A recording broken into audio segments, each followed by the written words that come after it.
नमस्कार दोस्तों। वीडियो में आगे बढ़ने से पहले जो बात मैं आपसे कह रहा हूँ उसे खूब अच्छी तरह समझ लीजिए। जिस दिन आपको यह बात समझ में आ गई उसके बाद आपको यूपीएससी प्री क्वालिफाई करने से कोई नहीं रोक सकता। हर साल लाखों लोग यूपीएससी प्री देते हैं और इनमें से बहुत सारे लोग ऐसे हैं जो दिन रात मेहनत करते हैं, खूब पढ़ते हैं, लेकिन फिर भी प्री नहीं निकाल पाते। इसका सिर्फ एक कारण है, आप चाहे दुनिया का सारा ज्ञान इकट्ठा कर लीजिए, अगर आपने वह नहीं पढ़ा जहाँ से यूपीएससी क्वेश्चंस पूछती है तो इस ज्ञान का कोई फायदा नहीं, प्री नहीं निकलेगा। लेकिन आपने कम ही पढ़ा है और उन टॉपिक्स को तैयार किया है जहाँ से प्रश्न पूछे जाते हैं, तो आपके लिए प्री निकालना बहुत आसान है। जिन टॉपिक्स को हम इस सीरीज में कवर कर रहे हैं, अगर आपने सिर्फ इन्हें ही तैयार कर लिया और आपका बेसिक क्लियर है तो आप आराम से प्री निकाल सकते हैं। मैं लगातार 2 सालों से आपको सबूत दिखा रहा हूँ। कट ऑफ से ज़्यादा क्वेश्चंस यही से आ रहे हैं। इसकी प्लेलिस्ट का लिंक मैं आपको दे रहा हूँ, कमेंट में भी और डिस्क्रिप्शन में भी। वहाँ से आप सारी वीडियोस देख सकते हैं। और अगर आप जल्दी से इन सारे टॉपिक्स को तैयार करना चाहते हैं तो आप पीडीएफ नोट ले सकते हैं। और जो वीडियोस आने वाली हैं उनकी भी एडवांस नोट आपको दी जा चुकी है। इसके लिए आप इस नंबर पर मैसेज कर सकते हैं या फिर कमेंट में एक लिंक दिया गया है, वहाँ से जानकारी ले सकते हैं। ठीक है जी, चलिए अब टॉपिक्स तैयार करते हैं। अगर आपने पीडीएफ नोट ली है तो आपको ये बात पता होगी कि आपको संसदीय समितियों की नोट दी गई है। उसमें सारी समितियों की बात की गई है, उसमें आचार समिति की भी बात की गई है, लेकिन संक्षिप्त में की गई है। जो कुछ ही बातें महत्वपूर्ण हैं वहाँ पे दे दी गई है, लेकिन इसे थोड़ा विस्तार से पढ़ना पड़ेगा क्योंकि इस बार के लिए यह समिति बहुत महत्वपूर्ण है। यहाँ से प्रश्न पूछा जा सकता है। करेंट अफेयर से आप जुड़े होंगे तो आपको पता होगा कि क्यों इम्पोर्टेंट है। उस पर नहीं जाते हैं, सीधे ये समझने की कोशिश करते हैं कि आचार समिति से यानी कि एथिक्स कमेटी से किस तरह से प्रश्न बन सकते हैं, कहाँ से प्रश्न बन सकते हैं।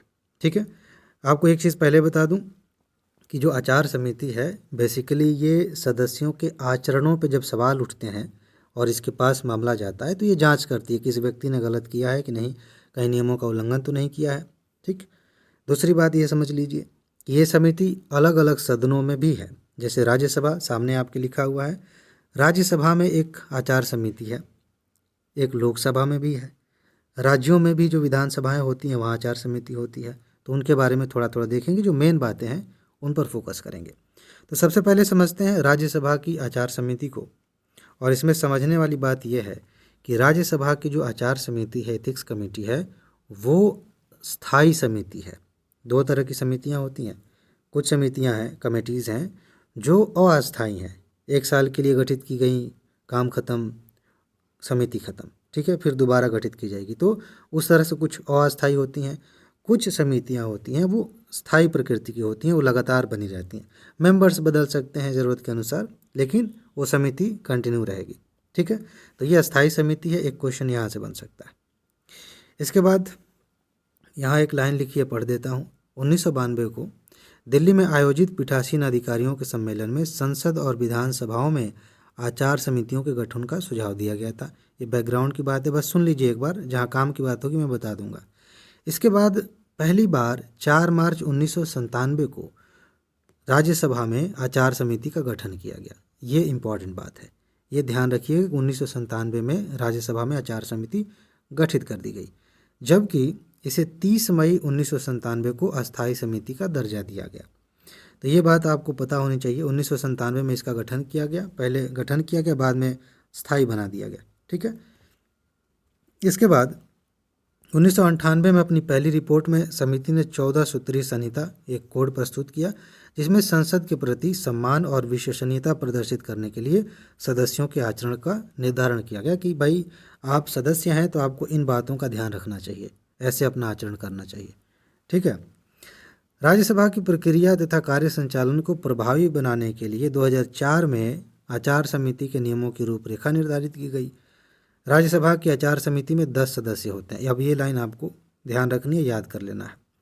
10 सदस्य होते हैं जिनका चुनाव सभापति द्वारा किया जाता है। सभापति सिलेक्ट कर लेते हैं 10 लोगों को और वो सदस्य हो जाते हैं। ज्ञातव्य है कि राज्यसभा की आचार समिति अब तक 10 रिपोर्टें सौंप चुकी है। ये इंपॉर्टेंट नहीं है। तो ये कुछ बातें जो मैंने आपको बताई, कब गठन किया गया, कितने सदस्य होते हैं, अस्थायी है कि अस्थायी है, ये बातें आपको यहाँ ध्यान रखनी है।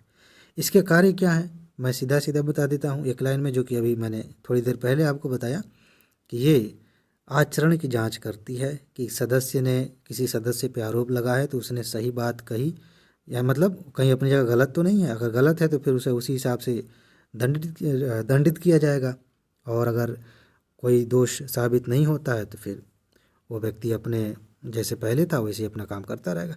ठीक है, तो फिलहाल इसमें दिया गया है कि ये क्या कार्य करती है। मोटे तौर पर एक बार आप इसको पढ़ लीजिएगा। साक्ष्य लेने या दस्तावेज मांगने का अधिकार इसके पास है। ठीक है, रजिस्टर ऑफ इंटरेस्ट, इसको थोड़ा समझ लीजिए। ये जो नियम 293 है, इसके तहत सदस्यों के लिए अपनी आय के स्रोतों और किसी संस्था या संगठन के साथ संबंध की जानकारी रजिस्टर ऑफ इंटरेस्ट में विस्तृत रूप से दर्ज कराना अनिवार्य है। ये सारी बातें इसको बताना पड़ेगा इस समिति को।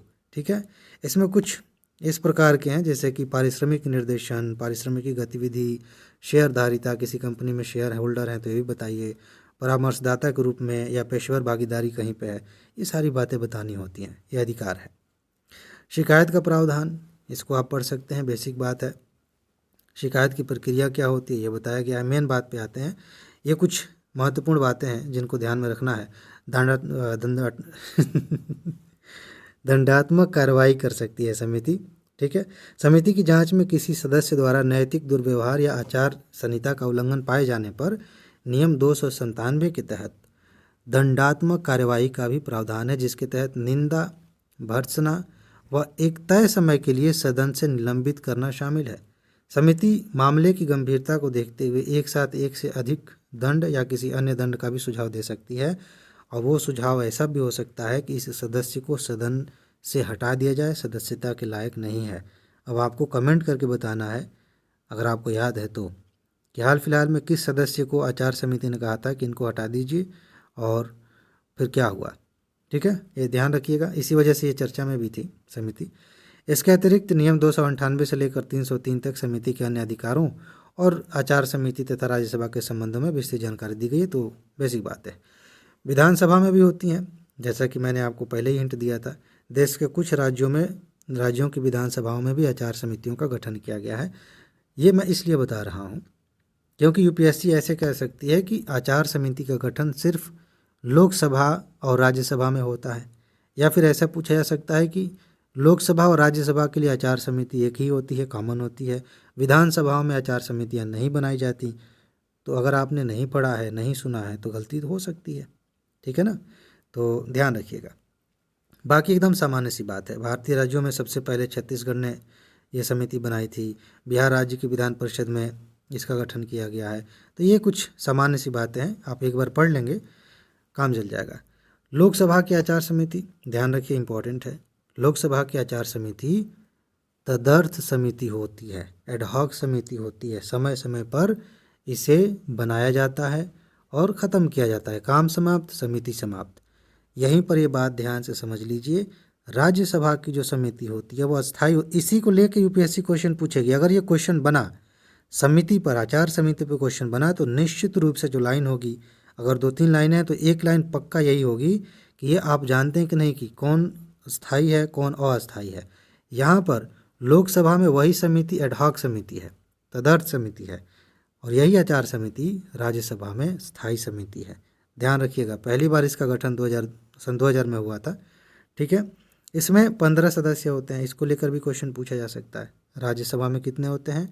राज्यसभा में होते हैं 10, इसमें होते हैं 15। कार्यकाल होता है 1 साल। ठीक है, उसके बाद समिति के सदस्यों का चुनाव जाहिर सी बात है लोकसभा के अध्यक्ष द्वारा किया जाता है। यह समिति आचार संहिता के निर्माण के साथ सदस्यों के नैतिक और सदाचार संबंधी व्यवहार की निगरानी तथा इस संबंध में की गई हर तरह की शिकायत की जांच करती है। आ गई बात समझ में?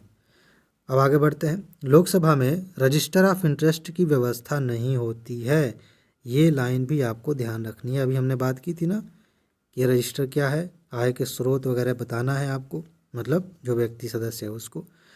ठीक, इसकी व्यवस्था नहीं होती, लेकिन सदस्यों को अपनी संपत्ति और देनदारी का ब्यौरा तो देना ही पड़ेगा, ये अनिवार्य है। कितनी संपत्ति है, कितना आपने ऋण वगैरह लिया है, ये सब बताना पड़ेगा। देनदारियाँ कितनी हैं आपके ऊपर, कहीं दिवालिया तो नहीं हो गए, ये सारी बातें बतानी पड़ती हैं, अनिवार्य है।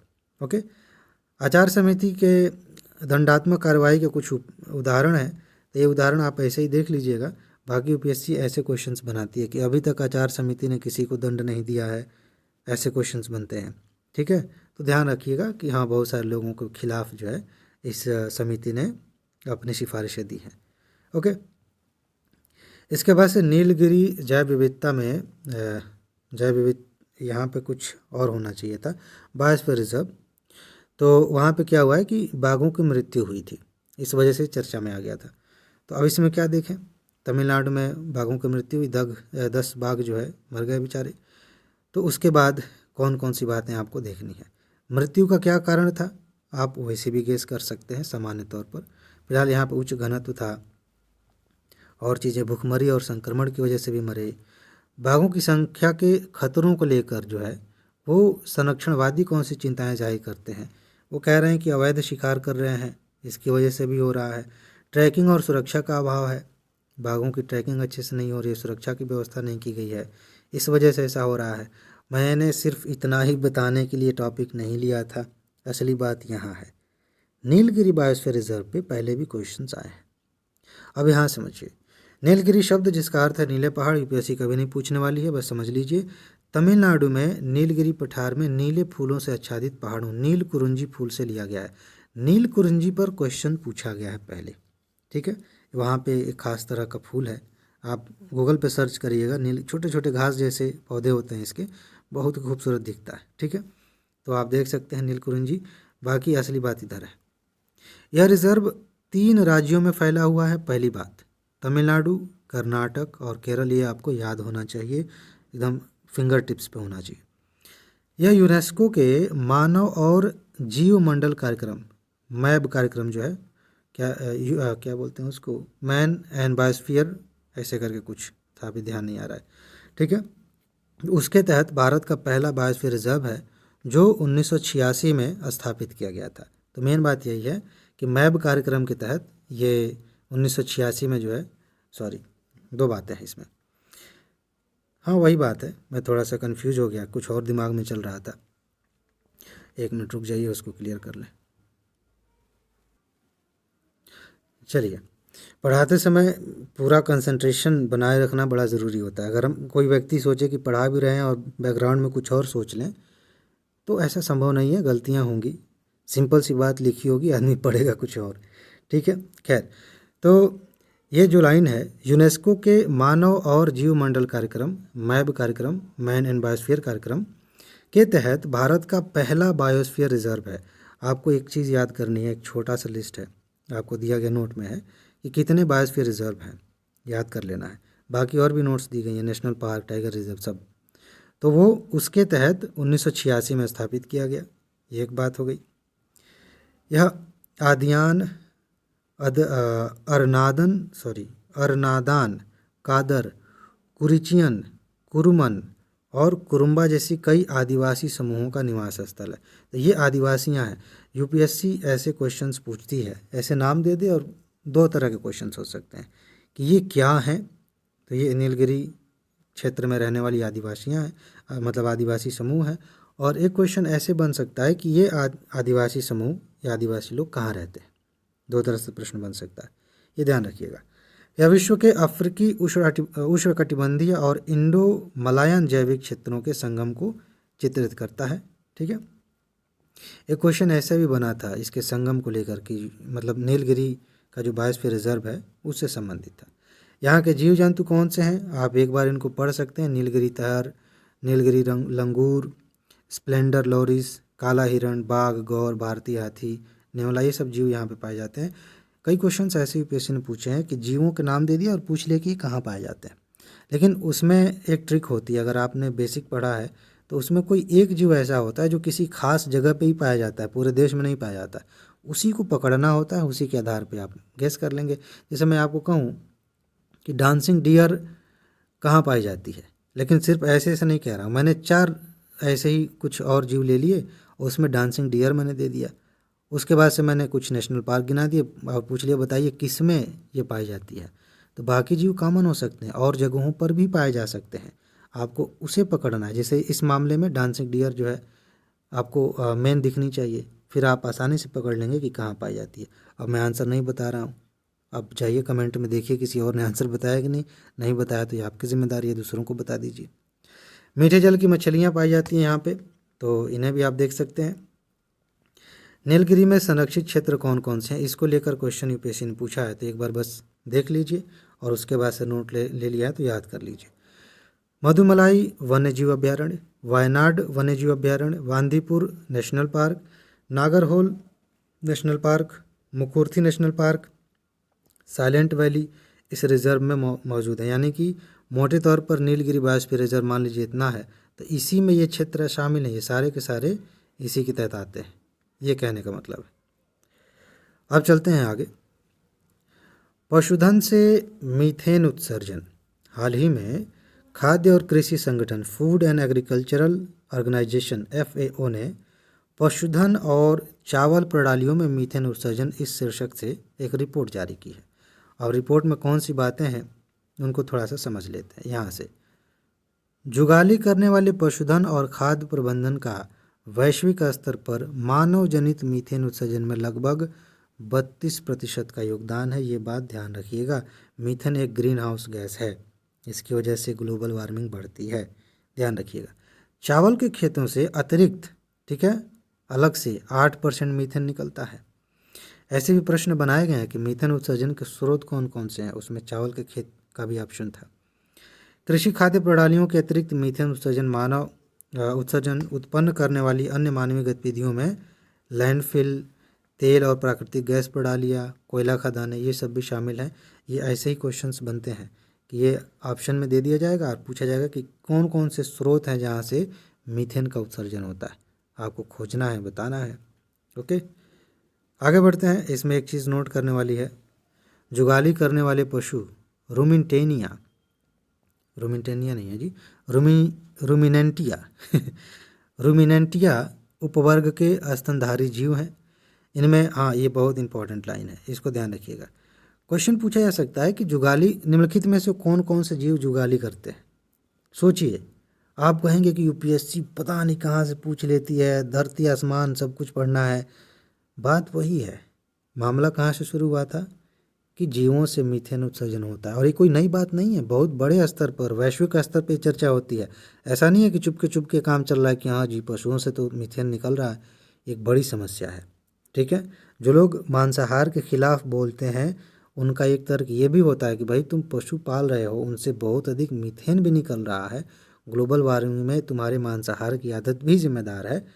तो बात समझ में आई, मीथेन की वजह से हम यहाँ तक आए और देख रहे हैं कि जुगाली करने वाले पशु ज़्यादा मीथेन निकाल रहे हैं। ठीक है, अब क्वेश्चन यहीं पर रुक के यूपीएससी पूछ लेगी कि कौन कौन से जीव मीथेन उत्सर्जन करते हैं, आपको पता होना चाहिए। जिराफ, ओकापिस, हिरण, मवेशी, मृग, भेड़, बकरी। तो भेड़ बकरी ये सब तो आपने देखा है, मवेशियों में गाय भैंस रख लीजिए, कंफ्यूज हो सकते हैं जिराफ पे। ओकापिस अगर पूछ लिया जाए तो कई लोगों ने नाम भी नहीं सुना होगा। ठीक है, तो इस तरह से क्वेश्चंस पूछे जा सकते हैं, तो ये ध्यान रखिएगा। अधिकांश जुगाली करने वाले जानवरों का उदर 4 कक्षों वाला होता है और पैर 2 खुरों वाला होता है। ये इंटरेस्टिंग फैक्ट है, यूपीएससी ने ऐसे पूछ लिया, जैसे हाथी पे क्वेश्चन पूछा था तो उनके गर्भधारण का समय पूछ लिया था। कई जीवों की कुछ खास विशेषताएं पूछ ली जाती हैं। तो इसमें जानने वाली बात है कि जुगाली करने वाले जो जानवर होते हैं उनका जो पेट अंदर का हिस्सा 4 कक्षों में बटा होता है। ठीक है, और पैर 2 खुरों वाला होता है। जैसे बकरी देख लीजिए आप, भैंस देख लीजिए, गाय देख लीजिए, 2 खुर होते हैं ना, वैसा होता है। लेकिन ऊँटों और चेवरोटेंस इनका उदर 3 कक्षीय होता है। खासतौर से ऊँट तो आपको ध्यान ही रखना है, तथा इन्हें अक्सर स्यूडो रूमिनेंट कहा जाता है। ठीक है, ये ध्यान रखना है। इसके बाद आगे बढ़ते हैं। जुगाली करने वाले पशुधन का प्रभाव, बाकी अब आप जान ही सकते हैं, लेकिन एक लाइन इंपॉर्टेंट है नीचे वाली, तो पढ़ देता हूँ। मीथेन के दैनिक उत्सर्जन में सबसे अधिक योगदान मवेशियों का है, इसके बाद भेड़ और बकरी का स्थान आता है। जुगाली करने वाले पशुधन मांस और दूध प्रदान करने वाले प्रोटीन के महत्वपूर्ण स्रोत हैं और 2050 तक इन पशु उत्पादों की वैश्विक मांग 60 से 70% बढ़ने की उम्मीद है। इसका मतलब आप समझ रहे हैं, इनकी मांग 60 से 70% बढ़ेगी, तो जाहिर सी बात है कि इनका उत्पादन बढ़ेगा। उत्पादन बढ़ेगा तो ये जीव ज़्यादा संख्या में होंगे और ज़्यादा मीथेन उत्सर्जन करेंगे और इसकी वजह से ग्लोबल वार्मिंग भी बढ़ेगी। ठीक है। इसके बाद फीड दक्षता में सुधार। यह रिपोर्ट फीड दक्षता बढ़ाकर मीथेन उत्सर्जन को कम करने पर केंद्रित है। इसमें पोषक तत्व घनत्व और फीड पाचन शक्ति में वृद्धि, रुमेन माइक्रोबियल संरचना में बदलाव, नकारात्मक अपशिष्ट फीड सेवन और अल्प चयापचय के शारीरिक वजन वाले जानवरों का चयन करना शामिल है। ये क्या कहने का मतलब, क्या कहना क्या चाहते हो आप पूछ सकते हैं। कहने का मतलब ये है कि जुगाली क्यों करते हैं जीव। आपने भी बचपन में पढ़ा होगा कि वो जल्दी जल्दी जो चारा है उसे निगल लेते हैं और बाद में आराम से बैठकर उसे चबाते हैं और चबा के फिर अंदर लेके जाते हैं। जो निगला हुआ चारा है वहीं ऊपर ही रहता है, अभी कहीं ऊपर मतलब पेट में ही है। तो उसको कुछ ऐसा उपाय किया जाए कि कम चबाने की ज़रूरत पड़े, जल्दी से वो पच जाए। शौक से नहीं चबाते हैं, ऐसा सिस्टम बन गया है। ठीक है। तो उसे कम कर दिया जाए तो कम जुगाली करेंगे तो कम मीथेन उत्सर्जन होगा। इस बारे में बात की जा सकती है। बाकी सामान्य सी चीज़ें, ये सिंपल बातें हैं। मीथेन उत्सर्जन को कम करने की रणनीतियों पर अगर बात करें तो इसमें पशु प्रजनन प्रबंधन किया जा सकता है, आहार योजना, ये सारी सामान्य सी बातें। यहाँ से क्वेश्चन नहीं पूछा जाएगा। बस मीथेन के बारे में थोड़ा सा समझ लीजिए। मीथेन एक सरल हाइड्रोकार्बन है जिसमें एक कार्बन परमाणु होता है और 4 हाइड्रोजन परमाणु होते हैं। ठीक है। CH4 जिसको आप बोलते हैं, एक C है, H4 है। यह ज्वलनशील है और विश्व भर में इसका उपयोग ईंधन के रूप में भी किया जाता है। मीथेन एक प्रबल ग्रीन हाउस गैस है जिसका वायुमंडलीय जीवन काल लगभग 1 दशक तक होता है। इसीलिए चिंता है, समझे। कुछ गैसें, जैसे आप धूल उड़ा दीजिए, हाथ में पकड़िए, धूल उड़ा दीजिए। वो गैस नहीं है, मैं एग्जांपल दे रहा हूँ आपको। बस धूल आपने उड़ाया, कितनी देर तक वो धूल हवा में रहेगी। थोड़ी देर बाद सारी मिट्टी, सारा धूल धीरे धीरे नीचे बैठ जाएगा। आप राख उड़ा दीजिए तो जो राख है, जितने छोटे कण होंगे उतने हल्के होंगे और हवा में उतनी देर तक लटके रहेंगे।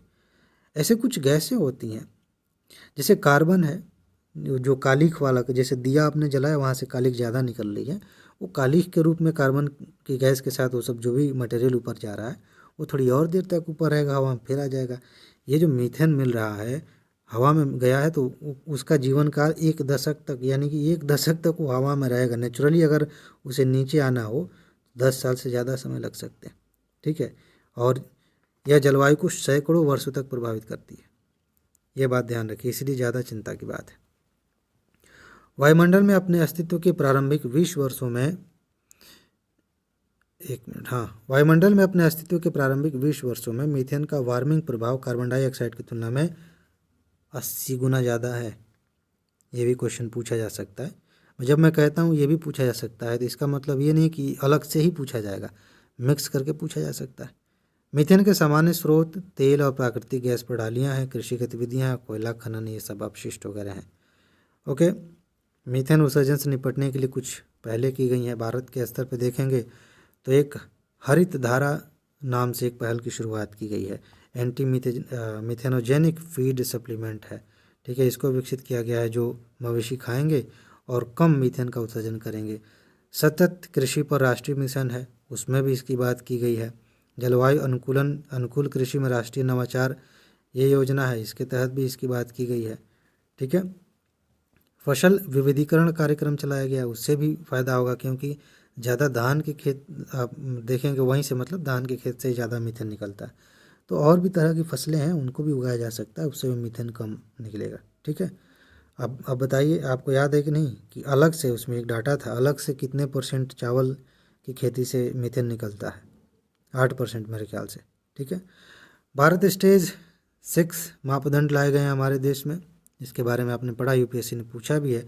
एक तरह से ये इंजनों का और प्रदूषण की इन सारी बातों को ध्यान में रखकर ही ये स्टेज लाया गया है। मतलब ऐसे इंजन हैं थोड़े अपग्रेडेड लेवल के कि इसमें ऐसे ईंधन इस्तेमाल किए जाएंगे जिनसे गैसें कम निकलेंगी, हानिकारक गैसें, इस तरह की बातें होती हैं।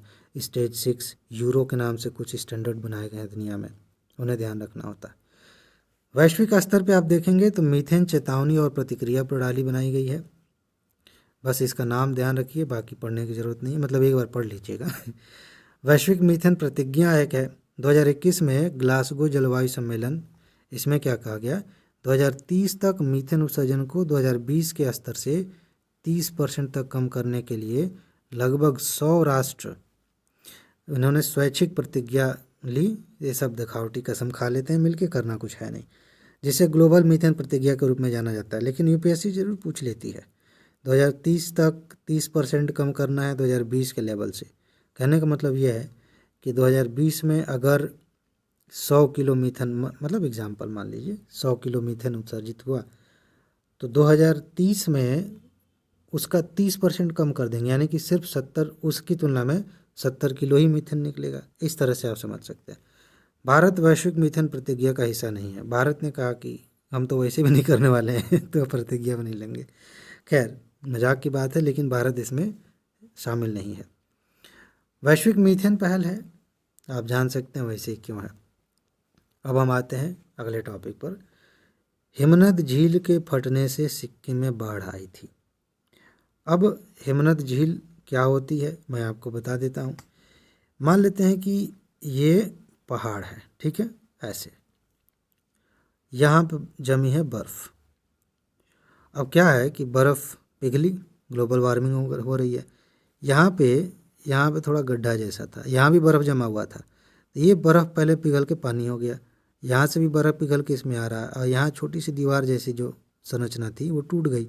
सारा पानी अचानक से तेज़ी से नीचे गिरता हुआ आएगा, सब कुछ तबाह कर देगा। बहुत भयानक भयानक बाढ़ आती है। तो ये हिमनद झील के फटने से ये मामला होता है। हिमनद झील कैसे बनती है कि जो बर्फ़ पिघल गया वही पानी इकट्ठा हुआ है पहाड़ी पे कहीं, और एक झील बन गई है।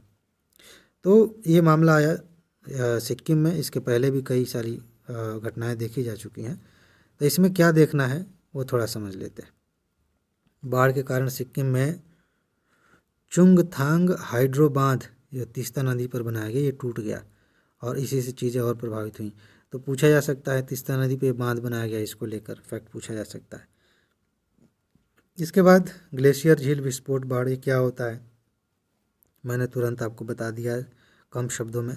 बाकी चीज़ें पढ़ने के लिए हैं, मतलब मन की संतुष्टि के लिए। फिर भी मैं क्यों आपको दिखा रहा हूँ, स्किप क्यों नहीं कर रहा हूँ, प्रभाव क्या होता है ये भी आप गेस कर सकते हैं। मैं ये दिखाना चाहता हूँ दक्षिण लोनाक झील, इसके बारे में थोड़ा समझ लीजिए। ये उत्तरी सिक्किम में है, मतलब ये सिक्किम ऐसी संरचना है ना, तो इसका उत्तरी जो हिस्सा है इधर कहीं पे दक्षिण लोनाक झील है, इधर या इधर कहीं, ठीक है। तो अब यहाँ पे ये बना दें खैर, वहाँ पर ये झील है। क्वेश्चन सीधा सीधा मिलान के लिए भी पूछा जा सकता है और ऐसे भी कि लोनाक झील कहाँ है, सिक्किम में है। तो ये समुद्र तल से 5200 मीटर ऊपर है, इसी में दिक्कत हुई थी। एक फैक्ट ये मिल गया आपको। उसके बाद से बाकी सामान्य सी बातें हैं। देखिए, कभी कभी कुछ बातें बताने के लिए ढेर सारी चीज़ें लेके आनी पड़ती हैं, लेकिन इम्पॉर्टेंट बात सिर्फ एक ही होती है। तो कैसे ग्लेशियल बाढ़ आती है, लोनाक झील कहाँ पे है, तीस्ता नदी पर कौन सा बांध बनाया गया, ये कुछ महत्वपूर्ण बातें थीं। बाकी संभावना कम है कि यूपीएससी पूछे कि हाल फिलहाल में कहाँ पे ऐसी बाढ़ें आई थी, लेकिन हो सकता है पूछ ले। 2013 में उत्तराखंड की बाढ़ अभी तक कोई नहीं भूला होगा। 2014 में लद्दाख में भी ऐसी बाढ़ आई थी। 2021 में उत्तराखंड के चमोली में अचानक से बाढ़ आ गई थी इसी के कारण, ठीक है। उसके बाद से इसको कम करने के लिए कुछ कदम उठाए गए हैं। तो हिमनद झील की निगरानी करने के लिए व्यवस्था बनाई गई है। सोनम वांगचुक का नाम आपने सुना होगा, उन्होंने एक बड़ा बढ़िया उपाय बताया था, उसको इसमें शायद लिखा गया होगा कहीं। तो उन्होंने क्या कहा था कि ऐसा ऐसा झील है ना, ये मान लेते हैं कि ये पहाड़ी हिस्से, ये पहाड़ है इधर, इसमें पानी इकट्ठा है, तो हम क्यों वेट कर रहे हैं। इधर से मान लीजिए ऐसा है, ये नीचे इधर घर बसे हुए हैं, ठीक, तो हम क्यों वेट कर रहे हैं इसके फटने की। क्यों ना ऐसा करें कि यहाँ से एक पतला सा पाइप लगा के इसे छेद कर दें और थोड़ा थोड़ा करके पानी निकाल लें। कितना इनोवेटिव आइडिया है, मस्त। ऐसा कई जगहों पे लागू भी किया गया था। तो ये मैंने इसे जानकारी के लिए बता दी। बाकी चीज़ें हैं, चेतावनी प्रणाली होनी चाहिए, लोग जागरूकता होनी चाहिए, शिक्षा होनी चाहिए, इसके बारे में लोगों को बताया जाना चाहिए, अंतर्राष्ट्रीय सहयोग की भी ज़रूरत है। तो ये कुछ बेसिक बातें हैं। SM स्वामीनाथन, नाम तो सुना होगा। इनका निधन हो गया, 98 वर्ष के थे। तो क्वेश्चन पूछा जा सकता है। देखिए, PCS में तो एक क्वेश्चन वैसे भी फिक्स है, तय है, यहाँ से क्वेश्चन आएगा। यूपीएससी थोड़ी स्मार्ट है इस मामले में कि जहाँ से बहुत सारे सामान्य सोच वाले लोग जहाँ सोचना बंद कर देते हैं, वहाँ से यूपीएससी झांकना शुरू करती है कि अच्छा हो गया अब हम यहाँ से आगे बढ़ेंगे। तो स्वामीनाथन के बारे में कुछ बेसिक बातें हैं जहाँ से यूपीएससी क्वेश्चन नहीं पूछेगी, मतलब पूछ ले तो चमत्कार है, लेकिन यहाँ से क्वेश्चन आने की संभावना कम है। फिर भी एक बार देख लीजिए, 1925 में तमिलनाडु में इनका जन्म हुआ था।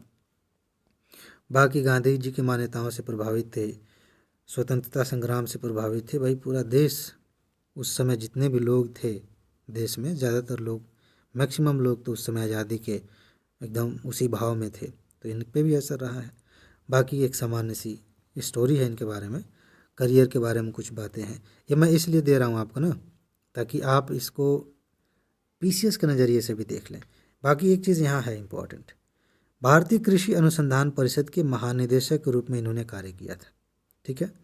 और इसके बाद उन्होंने खाद्य और कृषि संगठन परिषद के स्वतंत्र अध्यक्ष के रूप में भी कार्य किया था।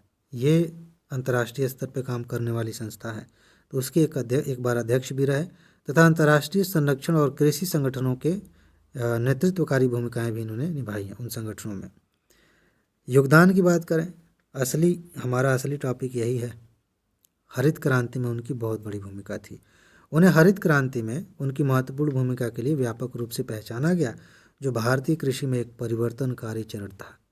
अब आप जानते ही हैं, उसकी वजह से हमने बहुत सारी चीज़ें देखी। पहले दूसरों पर निर्भर थे अनाज के लिए, अब हम इतना उगाने लगे कि हम निर्यातक बन गए। तो ये सारी चीज़ें, अधिक उपज देने वाले गेहूँ और चावल की नई किस्में इन्होंने जो है इंट्रोड्यूस कराया भारत में। बौनी प्रजाति की, मतलब आप पता नहीं, आपको पता होगा कि नहीं, गांव में अगर रहते हैं तो आपको पता होगा, आज से लगभग 10-15 साल पहले आप देखेंगे तो गेहूं की या धान की भी जो फसलें होती थी, वो पौधे काफ़ी बड़े बड़े भी होते थे, बहुत बड़े बड़े, उतना भी बड़ा नहीं, मतलब कम से कम अगर कोई व्यक्ति 5 फुट का है तो उसके सीने तक या उससे और कंधे तक भी फसलें हो जाती थी। अभी जो नई फसलें आ रही हैं वो बहुत कम ऊंचाई की हैं, 3 फीट या उसी के आसपास। तो ये जो बौनी प्रजातियां हैं, इनको बहुत फ़ायदा होता है। पहली बात ये कि हवा वगैरह मतलब जल्दी गिरते नहीं हैं, प्लस इसमें और कुछ क्वालिटीज़, चूँकि ये संकर बीज थे, इनको मॉडिफाई किया गया था, तो इनकी उत्पादकता भी अच्छी थी और समय भी कम लगता था। ये सारी चीज़ें थी, हरित क्रांति के दौरान ऐसे बीज लाए गए। तो ये थोड़ा सा मैंने आपका सामान्य ज्ञान बढ़ा दिया। उसके बाद 1960 और 70 के दशक में क्रांति आई थी, आप जानते हैं। ये मोटा मोटा आइडिया आपको होना चाहिए। कई बार डायरेक्ट यूपीएससी वो वर्ष नहीं पूछती, लेकिन इनडायरेक्टली जो तथ्य दिया गया रहता है वो यही जानना चाहती है यूपीएससी कि इस बहाने आपको ये भी आइडिया है कि नहीं कि ये घटना किस दौरान घटी थी, ठीक है। तो इससे क्या क्या फ़ायदे हुए, ये कुछ बातें यहाँ पर लिखी हुई हैं, बाकी मैं आपको दिखाना चाह रहा हूँ। अन्य योगदान इसमें क्या है, मन्नार की खाड़ी समुद्री जीवमंडल और समुद्र तल से नीचे धान की पारंपरिक खेती वाले केरल के कुट्टनाड को विश्व स्तर पर महत्वपूर्ण कृषि विरासत स्थल के रूप में मान्यता प्रदान करने के लिए इन्हें जाना जाता है। तो ये भी एक इनकी उपलब्धि थी। इन्होंने इन क्षेत्रों की जैव विविधता और पारिस्थितिकी के संरक्षण और संवर्धन में भी बहुत महत्वपूर्ण योगदान दिया था। उन्होंने सतत कृषि और ग्रामीण विकास को बढ़ावा देने के लिए 1988 में एमएस स्वामीनाथ रिसर्च फाउंडेशन की भी स्थापना की थी। इन तथ्यों को लेकर यूपीएससी भी क्वेश्चन पूछ सकती है। अभी मुझे थोड़ा सा लग रहा है, एक्चुअली मैं शुरू में इसलिए कह रहा था क्योंकि मुझे लगा कि नॉर्मली किसी फेमस पर्सनालिटी की जब डेथ हो जाती है तो यूपीएससी उनके योगदानों पर क्वेश्चन पूछती है, लेकिन ऐसी भी संभावना रहती है कि उनके जीवन पर क्वेश्चन पूछ लिया जाए। इन्होंने इतने बड़े बड़े काम किए हैं तो इनसे जोड़ के डायरेक्ट, जैसे मान लीजिए पूछ लिया जाए कि एमएस स्वामीनाथन के जीवन से कौन कौन सी चीज़ें जुड़ी हुई हैं, क्वेश्चन बन सकता है। तो ये तथ्य याद रखिएगा, ठीक है। ये गरीब समर्थक, महिला समर्थक, प्रकृति समर्थक दृष्टिकोण के साथ विशेष रूप से जनजातीय और ग्रामीण समुदाय पर ध्यान केंद्रित करता है, ठीक है। इन्होंने जो फाउंडेशन बनाया था। इसके बाद पुरस्कार भी उन्हें मिले, ये क्वेश्चन पूछा जा सकता है, मेरे ख्याल से पीसीएस में पूछा भी गया था। कृषि में उनके उत्कृष्ट योगदान के लिए उन्हें कई पुरस्कार और सराहनाएं मिली हैं। 1987 में प्रथम विश्व खाद्य पुरस्कार विजेता रहे। उन्हें पद्मश्री दिया जा चुका है, पद्म भूषण, पद्म विभूषण, ये भी, इससे भी सम्मानित किया जा चुका है। रेमन मैग्सेसे पुरस्कार 1971 में मिला। अल्बर्ट आइंस्टीन विश्व विज्ञान पुरस्कार 1986 में मिला। ये पुरस्कार इनको मिल चुके हैं। हरित क्रांति, असली बात तो ये है यूपीएससी जब भी स्वामीनाथन के बारे में सोचेगी, मतलब जो व्यक्ति सोचेगा, तो वो सीधे पहले ये देखेगा कि जांचना चाहेगा कि आपको हरित क्रांति के बारे में पता है कि नहीं। और हरित क्रांति के बारे में ज़्यादा जानने वाली बातें नहीं हैं, समझने वाली बातें। हरित क्रांति एक प्रमुख पहल थी जिसका उद्देश्य उच्च उपज देने वाले किस्मों के बीज। अब ये सामान्य सी लाइन लग रही है ना, ठीक यही लाइन पूछी भी गई है, यूपीएससी ने पूछा है। उर्वरक, कीटनाशक, सिंचाई और मशीनीकरण जैसी तकनीकों को पेश करने के माध्यम से भारत में खाद्य फसलों, विशेष रूप से गेहूं चावल के उत्पादन और गुणवत्ता को बढ़ाना था इसका उद्देश्य। मान लीजिए मैं आपको एक क्वेश्चन बनाता हूँ कि हरित क्रांति में निम्नलिखित में से कौन कौन सी चीज़ें शामिल थीं। उनमें से कुछ ऑप्शन दे रहा हूँ कि उच्च उपज देने वाले बीजों का इस्तेमाल, उर्वरकों का इस्तेमाल, कीटनाशकों का इस्तेमाल, सिंचाई का इस्तेमाल, मशीनीकरण का इस्तेमाल, और उसी के साथ मैंने कुछ और जोड़ दिया। तो आप कंफ्यूज हो सकते हैं, या इन्हीं में से कंफ्यूज हो सकते हैं कि यार सिंचाई पे थोड़ा सा डाउट है, या मशीनीकरण कैसे किया गया था। चलो सिंचाई से हम जोड़ ले रहे हैं कि सिंचाई करेंगे तो उपज हो जाएगी। मशीनीकरण का क्या मतलब है? मशीनीकरण का मतलब ये है कि पहले हम ज़्यादातर पारंपरिक तरीके से खेती कर रहे थे, हल से खेती कर रहे हैं। किसी किसी के पास ट्रैक्टर है, जिसके पास ट्रैक्टर है और जिनके पास नहीं है उनमें इतना अंतर है कि बाकी लोग अफोर्ड नहीं कर सकते कि हम उनसे किराए पर लेकर भी अपनी खेती कर लें। बड़ी दिक्कतें होती थी। तो मशीनीकरण को कई तरह से, जैसे सिंचाई में भी मशीन का इस्तेमाल, ट्रैक्टर या वो फसल काटने वाली जो मशीनें कंबाइन जिनको बोलते हैं, तो इस तरह की मशीनों का इस्तेमाल किया गया, नई तकनीकों को पेश किया गया। ये सारी चीज़ें हुई। गेहूँ और चावल का विशेष रूप से उत्पादन बढ़ा। उद्देश्य क्या था आप जानते हैं, खाद्य सुरक्षा में निर्भरता, ये सारी चीज़ें। प्रमुख विशेषताएं क्या थी, यहाँ एक बार थोड़ा सा ध्यान से समझ लीजिए। उच्च उत्पादन देने वाले, उच्च उपज वाले किस्म की फसलें, HYV जिनको कहते हैं, हाई एल्ड वैरायटी के बीजों का उपयोग करना। इन बीजों को MS स्वामीनाथन, जिन्हें व्यापक रूप से भारत में हरित क्रांति का जनक माना जाता है, जैसे कृषि वैज्ञानिकों द्वारा विकसित किया गया था। वर्षा पर निर्भरता को कम करने और फसलों के लिए नियमित जल आपूर्ति सुनिश्चित करने के लिए विभिन्न सिंचाई विधियों और ट्यूबवेल, नहर, बांध, स्प्रिंकलर को शामिल किया गया। ठीक है। श्रम लागत को कम करने और दक्षता बढ़ाने के लिए प्रमुख कृषि अभ्यासों जैसे कि जुताई, बुआई, कटाई, मड़ाई, मशीनीकरण तथा इसके लिए ट्रैक्टर, हार्वेस्टर, ड्रिल, इन सब का इस्तेमाल किया गया। यही बातें ध्यान में रखनी है। मैंने आपको शुरू में बताया कि इसमें कोई बहुत भारी फैक्ट नहीं है कि ये आंकड़ा याद रख लीजिएगा, इतने टन का उत्पादन हो गया। ये सब बकवास यूपीएससी नहीं करेगी इस मामले में। लेकिन ये जो कंसेप्चुअल क्वेश्चन हैं ये पूछे जा सकते हैं। जैसे एक क्वेश्चन मुझे ध्यान आ रहा है, यूपीएससी ने पूछ लिया था, नॉर्मल भूमि सुधार पर क्वेश्चन पूछा गया कि भूमि सुधार का उद्देश्य क्या था। और क्वेश्चन के ऑप्शन ऐसे ऐसे दिए गए थे कि अगर नहीं पढ़ा है, पढ़ा भी है थोड़ा बहुत, तो भी इतना कन्फ्यूजन हो जाए कि दिक्कत हो जाए। मैक्सिमम लोगों ने गलत कर दिया था। इसीलिए इन चीज़ों पर ध्यान दीजिए। मृदा की उर्वरता बढ़ाने और फसलों को कीटों और रोगों से बचाने के लिए रासायनिक उर्वरकों और कीटनाशकों का उपयोग किया गया। मेंस के लिए पॉइंट बहुत महत्वपूर्ण है। क्यों कह रहा हूँ? क्योंकि जब आप हरित क्रांति पर लिखेंगे, भले यूपीएससी ने कह दिया कि इसके फ़ायदे गिनाइए, कंक्लूजन तक आते आते आपको ये कहीं ना कहीं ये हिंट देना पड़ेगा कि सब कुछ अच्छा अच्छा ही नहीं हुआ, कुछ दिक्कतें भी हुई हैं। हाँ, शुरू में फ़ायदा हुआ, आगे चल के दिक्कतें हुई। जैसे यही खूब रासायनिक उर्वरक डाल रहे हैं, कीटनाशक डाल रहे हैं, बाद में धीरे धीरे रियलाइज़ हुआ कि इससे मिट्टी की उर्वरता प्रभावित हो रही है, जो विविधता है, मतलब जो कीड़े मकोड़ों की जो फसलों के लिए अच्छे होते हैं वो मर रहे हैं। बहुत सारी दिक्कतें हो रही हैं। ठीक है, फिलहाल इनका उपयोग किया गया। मौजूदा कृषि भूमि में दोहरी फसल प्रणाली, जिसका अर्थ है फसल सघनता और उपज बढ़ाने के लिए एक ही खेत में, एक ही वर्ष में दो फसलें उगाना। जैसे अगर आप उत्तर भारत से हैं, यूपी से, चलिए मान लेते हैं यूपी से हैं, तो आपने देखा होगा कि गेहूं के खेत में मटर भी डाल दिया गया है, सरसों डाल दिया गया है, वो भी हो गया साथ साथ में। ऐसा होता है कि नहीं? ऐसे ही सब्जियों में भी आपने देखा होगा कि आलू बोए हैं, और वो जो भोजपुरी में एक शब्द है घोहा बोलते हैं उसको, पता नहीं अलग अलग जगह पे क्या बोलते हैं, उसी में मूली भी बो दी है, वो भी हो गया। तो कहने का मतलब है कि इस तरह की चीज़ों को भी बढ़ाया गया, इसको प्रमोट किया गया। फिलहाल मैंने सब्जी का एग्जाम्पल दिया, यहाँ पे सब्जियों की बात नहीं हो रही थी, यहाँ पे रबी और खरीफ की जो मुख्य फसलें हैं, चावल गेहूँ, उनकी बात हो रही थी।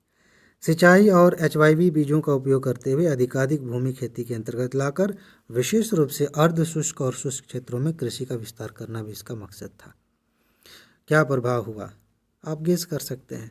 खाद्य उत्पादन बढ़ गया, खाद्य आयात में कमी आ गई, इसके अलावा गरीबी ख़त्म करने में जो है आसानी हुई, तकनीकी प्रगति हुई, इसके अलावा ग्रामीण विकास में भी इस पे मदद मिली, रोजगार वगैरह बढ़ा, लोगों की आय बढ़ी, भूमि रूपांतरण में कमी आई, इसके अलावा आर्थिक विकास भी हुआ। और बाकी वही है, बाकी ये जो चुनौतियां हैं इन्हें आप मेंस के लिए यूज़ करेंगे। बस एक बार पढ़ लीजिएगा, इसको पॉज करके पढ़ लीजिए, काम चल जाएगा। हरित क्रांति 2.0 की बात की जा रही है, इसमें थोड़ा सा यहाँ पे समझा देता हूँ, बाकी आप पढ़ सकते हैं। ये कहा जा रहा है कि हरित क्रांति 2 भी लेके आया जाए, सारी बातें वही रहेंगी, कुछ बातें ध्यान रखनी है जो चेंज की जाएंगी। जिन चीज़ों से दिक्कत हुई, जैसे कीटनाशकों से दिक्कत हुई, ये सतत कृषि का वो विकल्प नहीं है कि कीटनाशक डालिए खूब, उर्वरक डालिए, तो उसे एलिमिनेट कर दिया जाए। इस तरह से खेती की जाए कि जैविक उर्वरकों का इस्तेमाल किया जा रहा है, कम संसाधनों से, कम जल से ज़्यादा उपज की जाए, इस तरह की बातें, जैव विविधता को कम से कम नुकसान हो, तो इस तरह के कुछ उपाय किए जाएंगे, वो हरित क्रांति 2.0 में आएंगे। प्लस इसमें फसल विविधीकरण पे भी फोकस किया जाएगा। पता चले इसी भी क्वेश्चन पूछ ली यूपीएससी तब। तो जो जो कमियां आपको दिख रही हैं पहले वाले हरित क्रांति में, उन्हीं का उल्टा जब आप कर देंगे कि हाँ इनका उपाय कर देंगे आप, तो वो हरित क्रांति 2 का हिस्सा बन जाएंगे। ठीक है ना, ये बेसिक सा कंसेप्ट है। बाकी सामान्य सी बातें यहाँ पर लिखी हैं, आप इनको पढ़ सकते हैं। इसके बाद नेक्स्ट आगे चलते हैं। ये पीडीएफ नोट के लिए नंबर है, आप जानते हैं, तो पीडीएफ नोट ले सकते हैं। 1 मिनट रुकिए। चलिए, जाति गणना, जाति जनगणना बहुत चर्चा में है, मेंस में भी काम आएगा, इंटरव्यू में भी काम आएगा, लेकिन अभी प्रीलिम्स सामने है तो हम प्री की बात करेंगे। और प्री की बात करने के लिए जो सामने लिखा है सिर्फ एक रेफरेंस है, यहाँ काम की बात नहीं है। यहाँ से शुरू करेंगे। भारत में जनगणना कब शुरू हुई? 1881 में, औपनिवेशिक समय में, जब हम गुलाम थे उस समय इसकी शुरुआत हुई। यहाँ पे 2 डेट्स हैं, आपको बताना है कि किस वर्ष जनगणना शुरू हुई और किस वर्ष से जनगणना नियमित रूप से होने लगी। ऐसे पूछा जाता है, पीसीएस में तो कई बार इसको लेकर पूछ लिया गया, तो मैं आपके लिए छोड़ रहा हूँ, देखें आपको याद है कि नहीं। जनगणना का उपयोग क्यों किया जाता है, क्यों होती है जनगणना, यूपीएससी नहीं पूछेगी, बस आपको थोड़ा सा जान लेना चाहिए। वो इंटरव्यू में पूछा जा सकता है, कभी कभी बड़े कॉमन सेंस वाले क्वेश्चन पूछ लिए जाते हैं, तो पूछा जा सकता है। आप सीधे बताइए कि देखिए सर, जनगणना करेंगे तो हमें पता चलेगा देश में कितने तरह के लोग हैं। तरह से मतलब कितने वर्गों में बटे हैं, कितने धर्म के लोग हैं, कितनी जातियों के लोग हैं। उनके लिए जब नियम बनाना होगा तो आसानी हो जाएगी, कितनी महिलाएं हैं, कितने पुरुष हैं, कितने बच्चे हैं, कितने बूढ़े हैं। तो उनके लिए नियम बनाना, देश में कानूनों को लागू करना, बहुत सारी चीज़ें व्यवस्थाएं करना आसान हो जाती हैं। इसके लिए पता होना चाहिए कि जनगणना के तहत लोग कितने हैं, कैसे हैं। सामाजिक आर्थिक जातिगत जनगणना, अब इसके बारे में सबसे पहली बार 1931 में आयोजित किया गया था। इसका उद्देश्य क्या था? अभाव के संकेतकों की पहचान करने के लिए ग्रामीण और शहरी दोनों क्षेत्रों में भारतीय परिवारों की आर्थिक स्थिति के बारे में सूचना एकत्र करना। तो ये बात हो गई। इसके बाद इसके बीच का जो अंतर है वो समझ लीजिए कि जनगणना और सामाजिक आर्थिक जनगणना में अंतर क्या होता है। यहाँ से प्रश्न पूछा जाएगा, कंसेप्चुअल क्वेश्चन बनेगा। जिन्होंने पढ़ा है, समझा है, उनके लिए आसान होगा, जिन्होंने नहीं पढ़ा वो कंफ्यूज होकर रह जाएंगे, नाच के रह जाएंगे। ठीक है, समझ लीजिए इसको। जनगणना भारतीय जनसंख्या का एक सामान्य चित्र प्रदान करता है, जबकि सामाजिक आर्थिक जो जनगणना है उसका उपयोग राज्य सहायता के लाभार्थियों की पहचान करने के लिए किया जाता है। ये पहली बात है। जो नॉर्मल जनगणना है उसे एक मोटा मोटा आइडिया लग जाए, जैसे अब मैं आपसे पूछूं कि भारत की जनसंख्या कितनी है, ये पता लग गया, कितने पुरुष हैं ये पता लग गया, कितनी महिलाएं हैं ये पता लग गया, ये मोटे आंकड़े। ठीक है, किस राज्य में कितनी जनसंख्या, ये सब पता लग गया। इसका उपयोग किया जाता है कि जो सरकार है वो लाभार्थियों की पहचान करेगी, तो कैसे करेगी? पता चले कह दे कि महिलाओं के लिए ये हम योजना लेके आ रहे हैं, और महिलाओं में तो कई तरह की महिलाएं हैं। कुछ ऐसी महिलाएं हैं जो भूखे पेट सो रही हैं, उनके बच्चे भी भूखे पेट सो रहे हैं। कुछ महिलाएं ऐसी हैं कि जो पैसे की बर्बादी कर रही हैं, खाने की बर्बादी कर रही हैं, उन्हें किसी सहायता की ज़रूरत नहीं है। तो क्या दोनों तरह की महिलाओं को एक ही योजना का लाभ मिलेगा? नहीं ना। तो कैसे आप जानेंगे कि कौन लाभार्थी हो सकता है कौन नहीं? उसका आंकड़ा आपके पास होना चाहिए ना। तो ये एक अंतर है। जनगणना अधिनियम 1948 के तहत जनगणना के आंकड़े गोपनीय होते हैं। महत्वपूर्ण बात, यहाँ पे बहुत सारे लोग अच्छा खाएंगे, कंफ्यूज हो जाएंगे। क्यों? अभी मैं बताता हूँ। जो अधिनियम बना था 1948 में, उसके तहत जनगणना के आंकड़े गोपनीय होते हैं, जबकि सामाजिक आर्थिक जनगणना के जो आंकड़े होते हैं वो उसकी जो सूचना है वो सरकारी विभागों द्वारा परिवारों को लाभ देने या लाभ से वंचित करने हेतु उपयोग के लिए उपलब्ध होती है।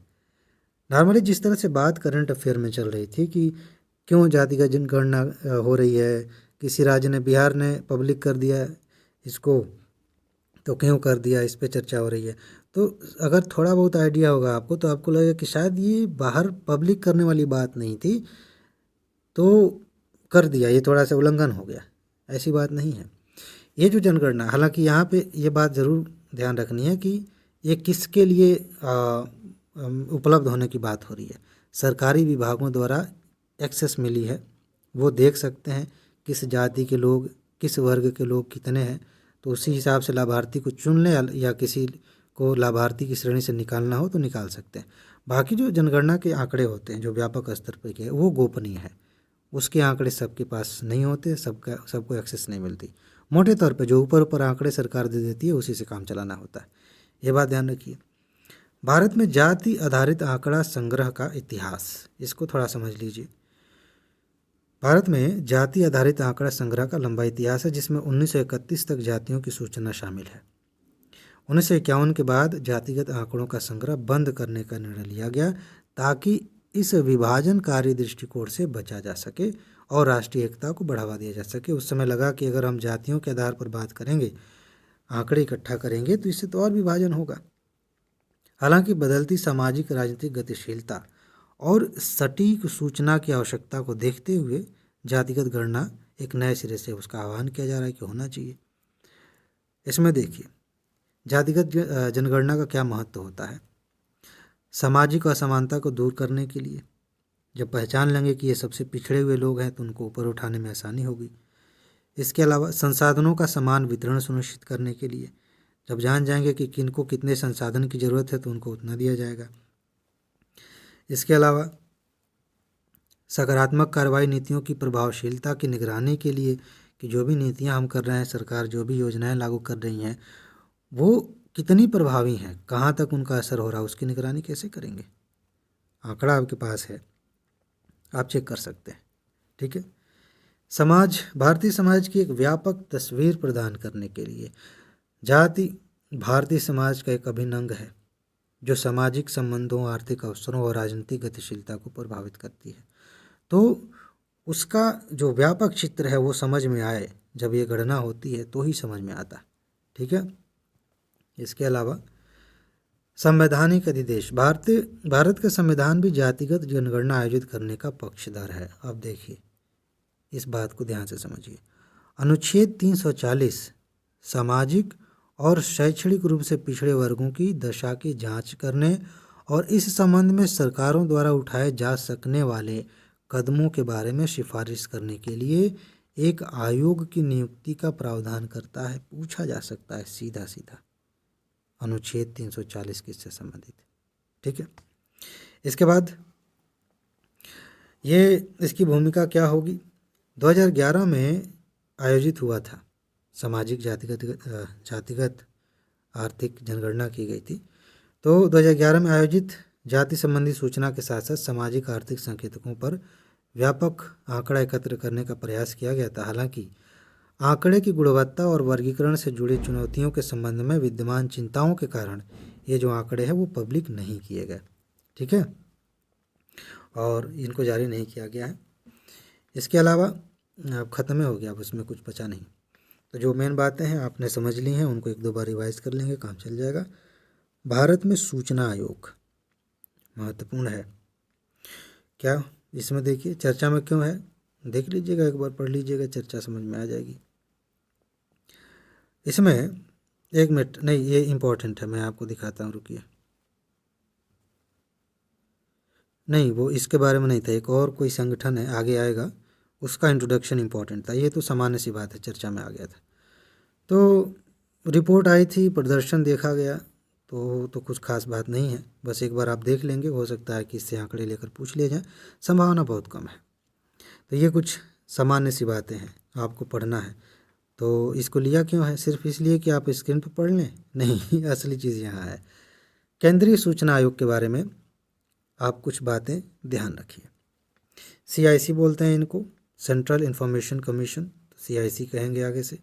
CIC की स्थापना सूचना का अधिकार अधिनियम 2005 के प्रावधानों के तहत 2005 में ही केंद्र सरकार ने कर दी थी। यह एक हाँ जी, ये संवैधानिक संस्था नहीं है, गैर संवैधानिक है, विधिक है, वैधानिक है। क्या बोल दिया मैंने? क्वेश्चन 2023 में पूछा गया था। इसके पहले मैं बार बार आपसे कह चुका हूँ कि इसके बीच का अंतर समझ लीजिए। जिसके बारे में संविधान में कोई आर्टिकल है, ठीक है, जैसे वित्त आयोग के बारे में आर्टिकल है, UPSC के बारे में आर्टिकल है, निर्वाचन आयोग के बारे में संविधान में बाकायदा है, वो संवैधानिक है। उसके अलावा जो बच गए वो गैर संवैधानिक है। अब जो बच गए हैं उनमें दो कैटेगरीज हैं गैर संवैधानिक में। एक वो हो सकते हैं जिनको सरकार ने एक प्रस्ताव लाया और गठन कर दिया, जैसे नीति आयोग, और दूसरा वर्ग ऐसी बॉडीज़ का है जिनके लिए कोई कानून है, किसी कानून के तहत उन्हें बनाया गया है, ठीक है, उन्हें भी हम गैर संवैधानिक में रखेंगे। लेकिन इनके लिए एक और नाम हम रख देते हैं, विधिक या वैधानिक संस्थाएं। विधि कानून ये बना के इनको बनाया गया ना, तो ये वैधानिक या विधिक संस्थाएं हो जाती हैं। ये आपको समझना चाहिए। तो ये संवैधानिक निकाय नहीं है तो किस कैटेगरी में आएगा? वैधानिक निकाय है, कानून के तहत बनाया गया है। आयोग में एक मुख्य सूचना आयुक्त और अधिकतम 10 सूचना आयुक्त हो सकते हैं। नियुक्ति राष्ट्रपति करेंगे, सिफारिश पर करेंगे एक समिति होती है जिसमें प्रधानमंत्री होते हैं अध्यक्ष, यहाँ लिखा हुआ है प्रधानमंत्री अध्यक्ष होते हैं। उसके अलावा लोकसभा में विपक्ष के नेता और प्रधानमंत्री द्वारा नामित एक केंद्रीय कैबिनेट मंत्री शामिल होते हैं। ये 3 लोग मिलकर बताएंगे राष्ट्रपति को कि सर इस आदमी को रख लीजिए, ये सूचना आयोग बनेगा। तो राष्ट्रपति कहेंगे हाँ भाई चलो करो काम। तो ऐसे ही कह रहा हूँ, कहने मतलब मैं समझाना चाह रहा हूँ कि कैसे नियुक्ति होती है। कार्यकाल की बात करते हैं। कार्यकाल ध्यान से समझिए, मुख्य सूचना आयुक्त और एक सूचना आयुक्त, मतलब जो बाकी के जो सूचना आयुक्त उनकी बात हो रही है, केंद्र सरकार द्वारा निर्धारित अवधि के लिए या 65 वर्ष की आयु जो भी पहले हो जाए तब तक वो अपने पद पर रहेंगे, वे पुनर्नियुक्ति के पात्र नहीं हैं, ठीक है। 2019 में RTI अधिनियम 2005 में किए गए संशोधन के अनुसार पहले पुनर्नियुक्ति हो सकती थी। 2019 में संशोधन किया गया और कहा गया कि जब व्यक्ति सदस्यता से हट जाएगा, अध्यक्ष है अध्यक्ष से हट जाएगा, तो दोबारा उसे सूचना आयुक्त नहीं बनाया जाएगा। कहने का मतलब यही है, ठीक है। और कार्यकाल तो आपको समझ में आ गया। जैसे मान लीजिए केंद्र सरकार ने कहा 4 साल, तो या तो 4 साल पूरे हो गए तो हट जाइए, या फिर मान लीजिए अभी 3 ही साल हुए थे, 4 साल सरकार ने कह दिया, लेकिन उम्र हो गई 65 साल, तो कहेंगे कि दादा आप बुढ़ा गए, अब रहने दीजिए, आपके मान का नहीं है, अब दूसरे लोगों को आने दीजिए, तो उनको पद से हटना होगा। इसके बाद आयोग का कर्तव्य है कि वह सूचना का अधिकार अधिनियम 2005 के तहत किसी विषय पर प्राप्त शिकायतों के मामलों में संबंधित व्यक्ति से पूछताछ करे। आपने किसी अधिकारी से कोई सूचना मांगी, उसने मना कर दिया, आप चले गए सूचना आयोग के पास, आयोग उस अधिकारी को बुलाएगा, पूछेगा क्यों भाई क्या दिक्कत है, क्यों नहीं दे रहे हो, समझ रहे हैं, तो पूछताछ कर सकता है। आयोग उचित आधार होने पर किसी भी मामले में स्वतः संज्ञान लेते हुए जांच का आदेश दे सकता है। हो सकता है कि आप आयोग के पास ना जाएं, कोई मामला चर्चा में हो गया सूचना के अधिकार के तहत, तो आयोग खुद ही अपने मन से उस मामले को पकड़ लेगा कि देखें इसमें क्या बात है, हम जांच करेंगे। आयोग के पास पूछताछ करने हेतु सम्मन भेजने, दस्तावेज की आवश्यकता आदि के संबंध में सिविल कोर्ट की शक्तियां प्राप्त हैं। कहीं कहीं हिंदी में लिखा होगा दीवानी न्यायालय की शक्तियां प्राप्त हैं, तो ये आपको ध्यान रखना है। इसके अलावा राज्यों में भी सूचना आयोग होते हैं, इनका गठन राज्य सरकार करती है। राज्य में एक मुख्य सूचना आयुक्त होते हैं और मुख्यमंत्री की अध्यक्षता वाली एक समिति जो है सिफारिश करती है, राज्यपाल नियुक्त करते हैं, ठीक है। इसके बाद थोड़ा सा समझ लेते हैं सूचना के अधिकार अधिनियम को। ये जो अधिनियम है, मेंस में यहाँ से बहुत प्रश्न पूछे गए, एथिक्स में भी पूछा गया है, सेकंड पेपर में भी क्वेश्चंस पूछे गए हैं, निबंध भी इस पे आए हैं, ठीक है। तो ध्यान रखिएगा। श्री कुलवाल बनाम जयपुर नगर निगम मामले में सर्वोच्च न्यायालय के निर्णय के माध्यम से वर्ष 1986 में आरटीआई कानून की उत्पत्ति हुई, जिसमें यह निर्देश दिया गया कि संविधान के अनुच्छेद 19 के तहत प्रदान की गई भाषण और अभिव्यक्ति की स्वतंत्रता स्पष्ट रूप से सूचना का अधिकार है। अब आप कहेंगे कैसे? अब ये बताइए कि मैं अपने आप को अभिव्यक्त करना चाहता हूँ या चलो भाषण ही देना चाहता हूँ, तो वो भाषण देने के लिए, अपनी बात कहने के लिए मुझे सरकार से कोई जानकारी चाहिए ताकि मैं और अच्छे से अपने आप को व्यक्त कर सकूँ। जैसे मान लीजिए मुझे भाषण देना है, सरकार ने ये योजनाएं लाई हैं और मुझे उसका विश्लेषण देना है। मुझे पता ही नहीं कि योजना कब आई थी, कितना पैसा खर्च हुआ, तो मैं क्या ही बताऊँगा, मज़ा नहीं आएगा। तो इसलिए अभिव्यक्ति में ही ये बात छिपी है। हम अपने आप को तभी अच्छे से अभिव्यक्त कर पाएंगे जब उस मुद्दे पे हमारे पास जानकारी होगी। तो जानकारी हम जब सरकार से मांगेंगे तो सरकार इसको कंसीडर करे। ये हमारे मूल अधिकारों के तहत भी शामिल है। ठीक है। जानकारी के बिना सूचना, वाक और अभिव्यक्ति की स्वतंत्रता का नागरिकों द्वारा पूरी तरह से उपयोग नहीं किया जा सकता। इसका उद्देश्य भारतीय नागरिकों को व्यावहारिक रूप से सरकार और विभिन्न सार्वजनिक उपयोगिता सेवा प्रदाताओं से कुछ प्रासंगिक प्रश्न पूछने के अपने अधिकारों का प्रयोग करने में सक्षम बनाना है। सूचना का अधिकार अधिनियम 2 को आरटीआई अधिनियम में बदला गया। ऐसे आगे डेवलपमेंट हो रहा है। इस अधिनियम का उद्देश्य नागरिकों को सरकारी एजेंसियों की त्वरित सेवाओं का लाभ उठाने में मदद करना था, क्योंकि यह अधिनियम उन्हें यह सवाल पूछने में सक्षम बनाता है कि किसी विशेष आवेदन या आधिकारिक कार्रवाई में देरी क्यों होती है। पूछ सकते हैं। इसके बाद इस अधिनियम का मुख्य उद्देश्य भ्रष्टाचार मुक्त भारत के सपने को साकार करना है। केंद्रीय और राज्य दोनों स्तरों पर सीआईसी और आईसी के कार्यकाल तथा सेवा शर्तों के संबंध में बदलाव करने के लिए सूचना का अधिकार अधिनियम 2019 में संशोधन किया गया। मतलब 2005 में जो अधिनियम बना था उसमें 2019 में संशोधन किया गया। और हाल ही में डिजिटल डेटा संरक्षण अधिनियम 2023 की धारा 44(3) द्वारा आरटीआई अधिनियम की धारा 8(1)(j) को संशोधित किया गया है। इसमें क्या कहा गया है? इसमें सभी व्यक्तिगत जानकारी को प्रकटीकरण की समस्या से निदान मिल गया है तथा पहले से मौजूदा अपवादों को हटा दिया गया है, जिसके तहत इस तरह की जानकारी जारी करने की अनुमति का प्रावधान था। व्यक्तिगत सूचना देने की जरूरत नहीं है। ठीक है, ये कहा गया। इसके बाद अधिनियम के तहत प्रदान की जाने वाली जानकारी, जो अधिनियम है सूचना का अधिकार अधिनियम, उसके तहत कौन कौन सी जानकारी आपको मिल सकती है ना, जान लीजिए। कोई भी भारतीय नागरिक किसी सरकारी प्राधिकरण से विलंबित आईटी रिफंड, ड्राइविंग लाइसेंस अथवा पासपोर्ट के लिए आवेदन करने अथवा आधारभूत अवसंरचना परियोजना के पूर्ण होने, ये ज़्यादा बड़ा नाम है, इसमें बहुत सारी चीज़ें शामिल हैं, अथवा मौजूदा विवरण की प्राप्ति के लिए आवेदन करने हेतु स्वतंत्र है। कोई भी भारतीय नागरिक, ठीक है, इसके लिए कर सकता है। देश में विभिन्न प्रकार के राहत कोषों के तहत आवंटित राशि के बारे में जानकारी मांगने की आज़ादी है कि जो राहत कोष बना दिए जाते हैं, पैसा इकट्ठा किया गया है, उसके बारे में हमें जानकारी चाहिए। अब आपको ये बताना है कि पीएम केयर्स फंड को इसके तहत लिया गया है कि नहीं। बहुत महत्वपूर्ण है, ऑप्शन में आ जाएगा, दिक्कत हो जाएगी। हालांकि उसको मैंने पढ़ाया है, इसी में शायद आगे मिलेगा। यह अधिनियम छात्रों को विश्वविद्यालयों से उत्तर पुस्तिकाओं की प्रतियां प्राप्त करने संबंधी स्वतंत्रताएं भी देता है। ये मैं क्यों पढ़ा रहा हूँ आपको, ऐसे एग्जाम्पल्स दिए जा सकते हैं कि आप इनमें से कौन कौन सी चीज़ें मांग सकते हैं। ठीक है, यूनिवर्सिटी में आपने एग्ज़ाम दिया, आपको लग रहा है कि आपको अच्छे नंबर नहीं मिले हैं, आपने बहुत अच्छा लिखा था, आपके पास अधिकार है, कहीं मेरी कॉपी दिखाओ तो ज़रा, कौन देखा है उसको, किसने चेक किया है, हमने तो बढ़िया लिखा था। फिर आप निकालेंगे कॉपी अपनी, देखेंगे, पढ़ेंगे दोबारा से, तो आपको समझ में आएगा कि यार सही में हम ऐसे लिखे थे, अभी तो ज़्यादा नंबर मिल गया है। खैर आगे, आरटीआई अधिनियम 2005 से संबंधित चुनौतियां क्या है। चुनौतियों में सबसे बड़ी चुनौती यही है ना, एक तो वैसे ही वर्कलोड है सरकारी अधिकारियों पे।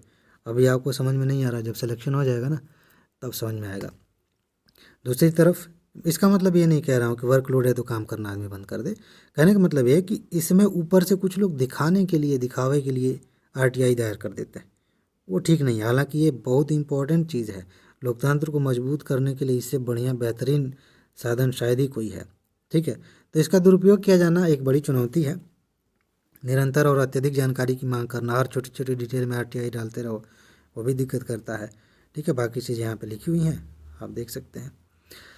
प्रश्न पूछने को लेकर मामला आया था, मैंने अभी आपको पढ़ाया, समझाया। आचार समिति की जब बात हो रही थी, अगर आप थोड़ा सा पीछे जाके सोचेंगे, विचार करेंगे, तो आपको समझ में आएगा कि आचार समिति गठित की गई थी महुआ मोइत्रा के की सदस्यता को हटाने के लिए, ठीक है। और उनका जो मामला था ये था कि इन्होंने प्रश्न पूछने में अपने विशेषाधिकारों का उल्लंघन किया है, या फिर यूँ कहें कि इन्होंने गलत आचरण किया है, भ्रष्ट आचरण किया है, ठीक है। कोई मित्र था उद्योगपति, उसने इनके जगह पे पूछ लिया था क्वेश्चन, इस तरह के मामले थे। तो संसद में प्रश्न पूछने के बारे में, क्योंकि चर्चा बहुत बड़ा मुद्दा बन गया था, तो ये प्रश्न पूछने की क्या प्रक्रिया है, किस तरह से पूछा जा सकता है, ये आपको जानना चाहिए। और सिर्फ इसलिए नहीं मैं पढ़ा रहा हूँ इसको, इसलिए भी पढ़ा रहा हूँ क्योंकि पहले भी यहाँ से प्रश्न पूछे गए हैं। तो देखते हैं संसद में प्रश्न पूछने के बारे में कौन कौन सी बातें हैं। ये तो आप समझ गए, कैश फॉर क्वेरी, पैसा लेके क्वेश्चन पूछने की बात आई थी। तो इसको छोड़ते हैं और सीधे यहाँ आते हैं कि संसद में प्रश्न उठाने की प्रक्रिया क्या है ना। लोकसभा में प्रक्रिया और कार्य संचालन के लिए नियम है। क्या है? प्रश्न उठाने की प्रक्रिया लोकसभा में प्रक्रिया और कार्य संचालन नियमों के नियम 32 से 54 तथा लोकसभा अध्यक्ष के निर्देशों के निर्देश 10 से 18 द्वारा शासित होते हैं। तो ये बात आपको ध्यान रखनी है कि लोकसभा के ये जो नियम है, इनके तहत प्रश्न पूछने का पूरा सेट बनाया गया कि कैसे प्रश्न पूछा जाएगा। कुछ निर्देश दिए थे लोकसभा अध्यक्ष ने, तो जो निर्देश 10 से 18 हैं उनमें भी ये बातें कही गई हैं इसके बारे में, ये आपको ध्यान रखना है। इसके अलावा प्रश्न पूछने के लिए एक सांसद को पहले निचले सदन के महासचिव को संबोधित करते हुए एक नोटिस देना होता है। अभी आपको पता चलेगा कि प्रश्न पूछना भी कोई खिलवाड़ नहीं है, कि ऐसा आपको लग रहा है कि सदन में किसी व्यक्ति ने खड़ा होकर प्रश्न पूछ लिया, साहब ये बताइए, ऐसा नहीं होता है। उसकी बहुत चीज़ें अंदर बैकग्राउंड में चल रही होती हैं। तो उसके लिए क्या होता है, एक सांसद को पहले निचले सदन यानी कि लोकसभा के महासचिव को संबोधित करते हुए एक नोटिस देना होता है, जिसमें प्रश्न पूछने के अपने उद्देश्य की जानकारी देनी होती है कि मुझे ये बताना है, मतलब जो व्यक्ति प्रश्न पूछ रहा है वो कहेगा कि सर मुझे ये पूछना है, मैं इस बारे में पूछना चाहता हूँ, ठीक है। नोटिस में आमतौर पर प्रश्न के टेक्स्ट, जिस मंत्री को प्रश्न संबोधित किया गया उसका आधिकारिक पदनाम, कि मैं उनके रक्षा मंत्री जी से, गृह मंत्री जी से, माननीय गृह मंत्री जी से ये सवाल पूछना चाहता हूँ, ठीक है। पदनाम, वह तारीख जिस पर उत्तर वांछित है, मैं चाहता हूं कि इस दिन तक मुझे उत्तर मिल जाना चाहिए। और प्रश्न के संदर्भ में प्राथमिकता का क्रम शामिल होता है कि इस क्रम में मुझे जवाब चाहिए। जब सांसद एक ही दिन में जब सांसद एक ही दिन में प्रश्नों के कई नोटिस पेश करता है तो वो क्रम चाहिए कि भाई इसके बाद ये, इसके बाद ये, नहीं तो ऊपर नीचे हो जाएगा, ठीक है। सांसद एक दिन में प्रश्नों की अधिकतम 5 सूचनाएं, मौखिक और लिखित, जितने भी तरह से प्रश्न पूछने वाले हैं, अधिकतम 5 सूचनाएं जमा कर सकते हैं। अगले दिन फिर 5 जमा कर सकते हो, अलग बात है, लेकिन एक दिन में 5 सूचनाएं देंगे कि सर हमको क्वेश्चन पूछना है, ठीक है। इस सीमा से अधिक नोटिस पर उसी सत्र के अगले दिन विचार किया जाता है, ठीक है ना। अब देखिए और टेक्निकल बात, ये जो नोटिस है उसकी अवधि क्या है। आमतौर पर किसी प्रश्न के लिए नोटिस अवधि 15 दिन से कम नहीं होती। 15 दिन। सांसद अपने नोटिस या तो ऑनलाइन सदस्य पोर्टल के माध्यम से, यही मामला था, ऑनलाइन क्वेश्चन पोस्ट किया गया था, या फिर संसदीय सूचना कार्यालय से मुद्रित प्रपत्रों का उपयोग करके जमा कर सकता है। एक पेपर भी मिलता है, उस पर भी लिख सकते हैं अपना क्वेश्चन, लेकिन ज़्यादातर जो सदस्य होते हैं ऑनलाइन, उनके पास एक पासवर्ड होता है, लॉगिन करेंगे वहाँ क्वेश्चन पूछ लेंगे, ठीक है। तो वो कर सकते हैं, 15 दिन का समय लगेगा इसमें। लोकसभा अध्यक्ष उन प्राप्त नोटिसों की समीक्षा करते हैं और स्थापित नियमों के आधार पर उनकी स्वीकार्यता निर्धारित करते हैं। फिर लोकसभा के अध्यक्ष देखें कि जो क्वेश्चन पूछा गया नियम के अनुरूप है कि नहीं, तब जाके वो स्वीकार करेंगे या फिर रिजेक्ट कर देंगे, ठीक है। प्रश्न की स्वीकार्यता के लिए कुछ शर्तें हैं, मतलब वो क्वेश्चन आप पूछ सकते हैं कि नहीं, उसे एक्सेप्ट किया जाएगा कि नहीं, इसके लिए कुछ शर्तें हैं।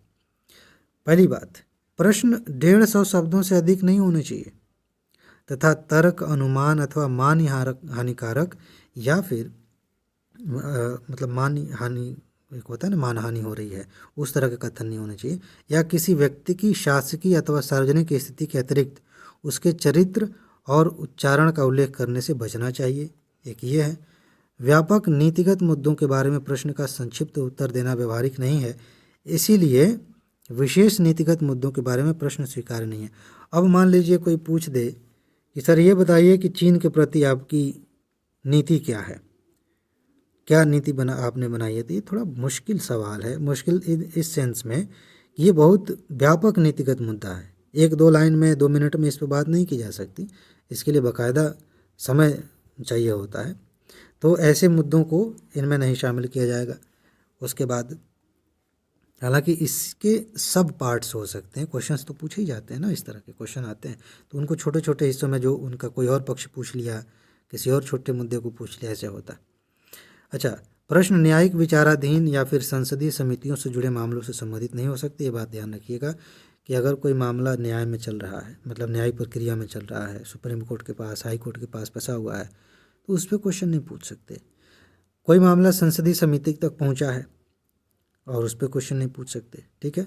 उन्हें ऐसी जानकारी मांगने से भी बचना चाहिए जो राष्ट्रीय एकता और अखंडता को कमज़ोर कर सकती है। अब कोई ये पूछ दे सरकार से कि रक्षा मंत्री जी या सरकार के जो मंत्री जो भी हैं, ये बताइए कि हमने परमाणु बम कहाँ रखे हैं, तो ये तो नहीं बताया जाएगा, ठीक है। तो जो राष्ट्रीय सुरक्षा को खतरा है, ऐसे प्रश्न नहीं पूछ सकते। नोट, ध्यान देने वाली बात, राज्यसभा में प्रश्नों की स्वीकार्यता राज्य परिषद में प्रक्रिया और कार्य संचालन नियमों के नियम 47 से 50 द्वारा नियंत्रित होती है। ऊपर जो हमने देखे नियम, वो लोकसभा के नियम के हिसाब से, राज्यसभा के लिए नियम है 47 से 50, उस नियम के हिसाब से प्रश्न पूछे जाते हैं, ठीक है। विभिन्न मापदंडों के बीच प्रश्न जो है स्पष्ट, विशिष्ट और केवल एक मुद्दे तक ही सीमित होने चाहिए। राज्यसभा की अगर बात करें तो अब देखिए ये सब क्वेश्चंस पूछे गए हैं, थोड़ा समझ लीजिए। प्रश्न कई तरह के होते हैं। कुछ होते हैं तारांकित प्रश्न। तारांकित का मतलब होता है स्टार लगा होगा प्रश्न के आगे, ठीक है।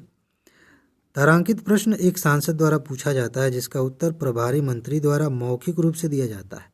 प्रत्येक सांसद को प्रतिदिन एक तारांकित प्रश्न पूछने की अनुमति है। एक तारांकित प्रश्न आप पूछ सकते हैं जिसका उत्तर मंत्री मौखिक रूप से सदन में खड़ा होकर देगा, ठीक है। जब प्रश्न का उत्तर मौखिक होता है तो उस पर अनुपूरक प्रश्न पूछे जा सकते हैं। उस दौरान आप, जैसे मान लीजिए आप सदस्य हैं, आपने मंत्री जी से सवाल पूछा, वो जवाब दे रहे हैं, बीच में आप खड़े होकर फिर पूछ सकते हैं, अच्छा आई कैसे हुआ, तो अनुपूरक प्रश्न हो गया, ठीक है। मेन प्रश्न तो एक था ही, उसके जवाब के दौरान आपने एक नई बात पूछ ली उसी से रिलेटेड, तो वो अनुपूरक प्रश्न हो गया, उसका भी जवाब वो दे देंगे। तो इस तरह से क्वेश्चन पूछा जा सकता है। एक टाइप है अतारांकित, इसमें कोई स्टार नहीं लगा हुआ है। इसका उत्तर जो है वो लिखित रूप में दिया जाता है। सदस्य चाहता है कि मुझे लिख के ही दे दो भैया, कागज़ पर लिख के दे दो। इसका उत्तर मंत्री द्वारा सभा पटल पर रखा माना जाता है और इस पर कोई अनुपूरक प्रश्न नहीं पूछा जा सकता। अब ये तो होगा नहीं, लिख के दिया गया है, वो रखा गया, बाद में इनको मिलेगा, तो उसमें अनुपूरक प्रश्न वैसे भी प्रैक्टिकल नहीं है, ठीक है। एक होता है अल्प सूचना प्रश्न, जो ये होता है, इसको देख लीजिए। इस प्रकार के प्रश्न के अंतर्गत सार्वजनिक महत्व और अत्यावश्यक प्रकृति के मामलों पर विचार किया जाता है। ये 10 दिनों से कम समय का नोटिस देकर पूछे जाते हैं और इनका मौखिक रूप से उत्तर दिया जाता है। तो ये भी ध्यान रखिएगा, पूछा जा सकता है किसका मौखिक उत्तर दिया जाता है, किसका नहीं। निजी सदस्यों द्वारा पूछा जाने वाला प्रश्न, अब इसका क्या मतलब है, ध्यान से समझिए। एक प्रश्न लोकसभा के प्रक्रिया नियमों के नियम 40 के तहत या राज्यसभा के नियमों के नियम 48 के तहत एक निजी सदस्य को संबोधित किया जा सकता है। निजी सदस्य से तात्पर्य ये है कि नॉर्मली जो प्रश्न अभी हमने देखे जो पूछे जा रहे हैं वो सरकार से पूछे जा रहे हैं, मंत्री से पूछे जा रहे हैं कि आप बताइए, आप सरकार में हैं, इस बात का जवाब दीजिए।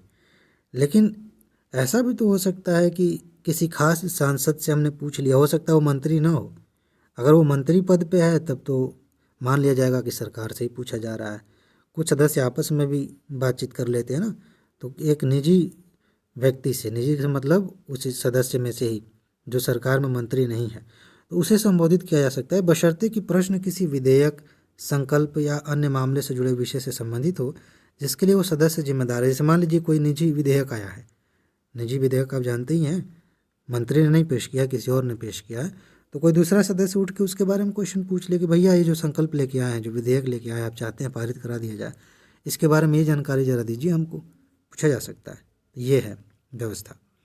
क्वेश्चन ऐसे बन सकता है एक कथन कि क्या निजी व्यक्तियों से प्रश्न पूछे जा सकते हैं, या सीधे सीधे यूपीएससी खुद ही कह दे कि निजी सदस्यों से प्रश्न पूछने की कोई व्यवस्था नहीं है। व्यवस्था है, ठीक है ना, ध्यान रखिएगा। विदेशी अंशदान विनियमन अधिनियम FCRA, foreign contribution regulation act. क्या है मामला? हाल ही में होम मिनिस्ट्री ने FCRA के तहत सेंटर फॉर पॉलिसी रिसर्च के लाइसेंस के पंजीकरण को रद्द कर दिया। तो ये तो सिंपल सी बात हो गई, इस पे क्वेश्चन नहीं बनने वाला है। लेकिन यहाँ से क्वेश्चन बन सकता है इस अधिनियम के बारे में। तो चलिए देखते हैं कौन कौन सी बातें ध्यान रखनी है। विदेशी सरकारों द्वारा भारत के आंतरिक मामलों को प्रभावित करने के लिए स्वतंत्र संगठनों की सहायता से किए जाने वाले वित्त पोषण की आशंकाओं को ध्यान में रखते हुए FCRA को 1976 में आपातकाल के दौरान अधिनियमित किया गया था। अभी भी आपने सुना होगा करंट अफेयर में कि कुछ NGOs पर ये आरोप लगाया जाता है कि ये विकास की गतिविधियों को बाधा पहुंचा रहे हैं पर्यावरण की आड़ में या किसी और मुद्दे की आड़ में। लेकिन असली बात यह है कि किसी विदेशी सरकार ने इनको पैसा दिया है कि ये तुम रोको, भारत आगे नहीं बढ़ना चाहिए, ऐसे आरोप लगते हैं। कुछ साल पहले भारत सरकार ने बहुत सारे NGOs पर बैन लगा दिया था, खासतौर से जो विदेशी NGOs थे भारत में काम कर रहे थे, ठीक है। ग्रीन पीस का नाम आपने सुना होगा, उस पर भी बैन लगा हुआ था। तो ये आशंका थी कि भारत की सरकारें हमें अंदर से डिस्टर्ब कर सकती हैं इन NGOs को पैसा दे करके, इन स्वतंत्र संगठनों को पैसा दे करके, तो इसको रेगुलेट करना पड़ेगा ना। तो नियम आया, अधिनियम आया। इस कानून ने व्यक्तियों और संघों को दिए जाने वाले विदेशी दान को विनियमित करने की मांग की ताकि वे एक संप्रभु लोकतांत्रिक गणराज्य के मूल्यों के अनुरूप कार्य कर सकें। अब देखिए, इसमें संशोधन हुआ। विदेशी धन के उपयोग पर कानून को सशक्त करने तथा राष्ट्रीय हित में हानिकारक किसी भी गतिविधि के लिए, ध्यान दीजिएगा, उनके उपयोग को प्रतिबंधित करने के लिए 2010 में एक संशोधित FCRA अधिनियम लाया गया था, जिसको दोबारा से संशोधित किया गया। 2020 में कानून में फिर से संशोधन किया गया, जिसने गैर सरकारी संगठनों द्वारा विदेशी धन की प्राप्ति और उपयोग पर नियंत्रण तथा जांच हेतु सरकार को और मजबूती प्रदान की। उस समय मेंस में भी क्वेश्चन पूछा गया था, उस समय मैं मेंस दे रहा था तो ये क्वेश्चन पूछा गया था। प्री में भी शायद क्वेश्चन आया था कि नहीं, लेकिन मेंस पे इससे कोई संबंधित क्वेश्चंस पूछे गए थे। तो इसी दौरान मतलब इसमें कई सारी व्यवस्थाएं की गई कि आपको यहाँ पे खाता खुलवाना पड़ेगा, दिल्ली में SBI में, इस तरह के मापदंड होंगे। आपके अंदर जो NGO काम कर रहे हैं उनको आप पैसे नहीं दे सकते, आप किसी और के माध्यम से काम नहीं करवा सकते, इंफ्रास्ट्रक्चर पर सिर्फ इतना ही खर्चा करेंगे अपने लिए। तो ये सब नियम कुछ बनाए गए। खैर, तो ये संशोधन हो गए। अब मानदंड क्या है? प्रत्येक व्यक्ति या NGO जो विदेशी दान प्राप्त करना चाहता है उसके लिए ये प्रावधान है। अब ये प्रावधान कौन कौन से हैं, इसी से क्वेश्चन बनेगा, ध्यान से समझिए।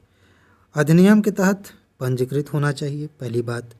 भारतीय स्टेट बैंक दिल्ली में विदेशी धन की प्राप्ति के लिए खाता खोला गया हो, पैसा वहीं पे आएगा, ठीक है, ऐसा नहीं है किसी भी खाते में मंगा लेंगे।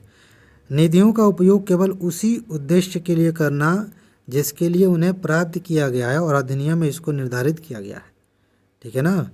कहा जा रहा है कि हम पैसा लेके आ रहे हैं, विदेश से पैसा आ रहा है, हम गरीब बच्चों को पढ़ाएंगे, लेकिन उस पैसे का इस्तेमाल कहीं और हो रहा है, तो ये गलत बात है, ठीक है, ये किया गया। विशिष्ट सांस्कृतिक, आर्थिक, शैक्षिक, धार्मिक या सामाजिक कार्यक्रमों को करने वाले व्यक्ति या संगठन FCRA पंजीकरण हेतु पात्र हैं, इनको भी इसमें शामिल कर लिया गया है, ठीक है। अपवाद जरा देखिए। FCRA के तहत आवेदक को फर्जी नहीं होना चाहिए और एक धर्म से दूसरे धर्म में प्रत्यक्ष या अप्रत्यक्ष रूप से प्रलोभन या बल के माध्यम से धर्मांतरण के उद्देश्य से गतिविधियों में शामिल होने के लिए मुकदमा या दोषी नहीं ठहराया गया हो, ये बात ध्यान रखिएगा, ठीक है। ये सब करेंगे तो उसमें उसके लिए पात्र नहीं होंगे। आवेदन पर सांप्रदायिक तनाव या वैमनस्य फैलाने के लिए कोई मुकदमा नहीं चलाया गया हो आवेदक पर, और या फिर किसी अपराध के लिए दोषी न ठहराया गया हो। ये भी देखा जाएगा कि जो संस्था ये आवेदन कर रही है कि हम विदेश से पैसा लेके आना चाहते हैं, कहीं ऐसा तो नहीं कुछ सांप्रदायिक तनाव फैलाती है, ठीक है, या कोई व्यक्ति। इसके अलावा वह राजद्रोह की गतिविधियों में शामिल न हो या उसमें सम्मिलित होने की संभावना न हो। यहाँ पे थोड़ा सा गड़बड़ है। ये जो संभावना लगा दिया जाता है ना, सरकार के पास थोड़ी ज़्यादा शक्ति मिल जाती है। आप जानते हैं बहुत सारे लोगों को जेल में बंद कर दिया गया ये कह के कि देशद्रोही है, राजद्रोही है। बहुत सारे लोगों पे मामला साबित ही नहीं हो पाया, और ऊपर ऊपर देखने पे एक बात ये भी समझ में आती है कि ये फंसे हैं बेचारे, राजनीतिक जाल में फंस गए हैं। तो ये जो संभावना है, किसी को भी कह सकते हैं कि हमें संभावना है कि तुम देशद्रोही हो सकते हो तो ये कोई बात हुई? खैर, ये है, इसमें ध्यान रखिएगा। यह अधिनियम चुनावी उम्मीदवारों, ये बहुत महत्वपूर्ण बात है, इसको अलग से सिर्फ इतना लेके एक क्वेश्चन बनाने की संभावना है। अपने आप में इस लाइन में एक पोटेंशियल है। यह अधिनियम चुनावी उम्मीदवारों, पत्रकारों, अखबारों और मीडिया प्रसारण कंपनियों, न्यायाधीशों और सरकारी कर्मचारियों, विधायिका और राजनीतिक दलों के सदस्यों या उनके पदाधिकारियों, साथ ही राजनीतिक प्रकृति के संगठनों द्वारा विदेशी धन प्राप्ति पर रोक लगाता है। इन लोगों को विदेश से पैसा नहीं मिलेगा, ठीक है। लेकिन मज़ेदार बात पता है, इलेक्टोरल बॉन्ड में कुछ ऐसी व्यवस्थाएं थीं कि विदेश के लोग भी ऐसा कर सकते थे। शायद मैं गलत हूँ या सही हूँ, ज़रा मुझे करेक्ट करिएगा, ठीक है। खैर, अभी तो इलेक्टोरल बॉन्ड गैर संवैधानिक हो गया। वैधता की बात करें तो एनजीओ को अपने एफसीआरए पंजीकरण के नवीनीकरण की तिथि समाप्त होने से 6 महीने के भीतर आवेदन करना ज़रूरी है, एक तरह से अनिवार्य है, क्योंकि यह केवल 5 साल के लिए वैध होता है। 5 साल आपने आवेदन किया, 5 साल तक वैध रहेगा। उसके बाद वो ख़त्म होने के बाद 6 महीने के अंदर आपको दोबारा से पंजीकरण कराना होगा। सरकार किसी भी एनजीओ का एफसीआरए पंजीकरण भी रद्द कर सकती है यदि यह पाया जाता है कि एनजीओ अधिनियम का उल्लंघन कर रहा है या लगातार 2 वर्षों तक समाज के लाभ के लिए अपने चुने हुए क्षेत्र में किसी भी उचित गतिविधि में शामिल नहीं हुआ है या निष्क्रिय रहा है, तो फिर तो रद्द ही कर दिया जाएगा, ठीक है। अब एफसीआरए नियम 2022 देख लेते हैं थोड़ा सा। जुलाई 2022 में होम मिनिस्ट्री ने, ठीक है, मिनिस्ट्री ऑफ होम अफेयर्स, इसने एफसीआरए नियमों में बदलाव किया, जिससे अधिनियम के तहत समाशोधन समाधेय योग्य अपराधों की संख्या 7 से बढ़कर 12 हो गई। इसमें जो अपराध थे कि ये अपराध किए होंगे तो नहीं मिलेगा, तो पहले 7 थे, अभी 12 हो गए।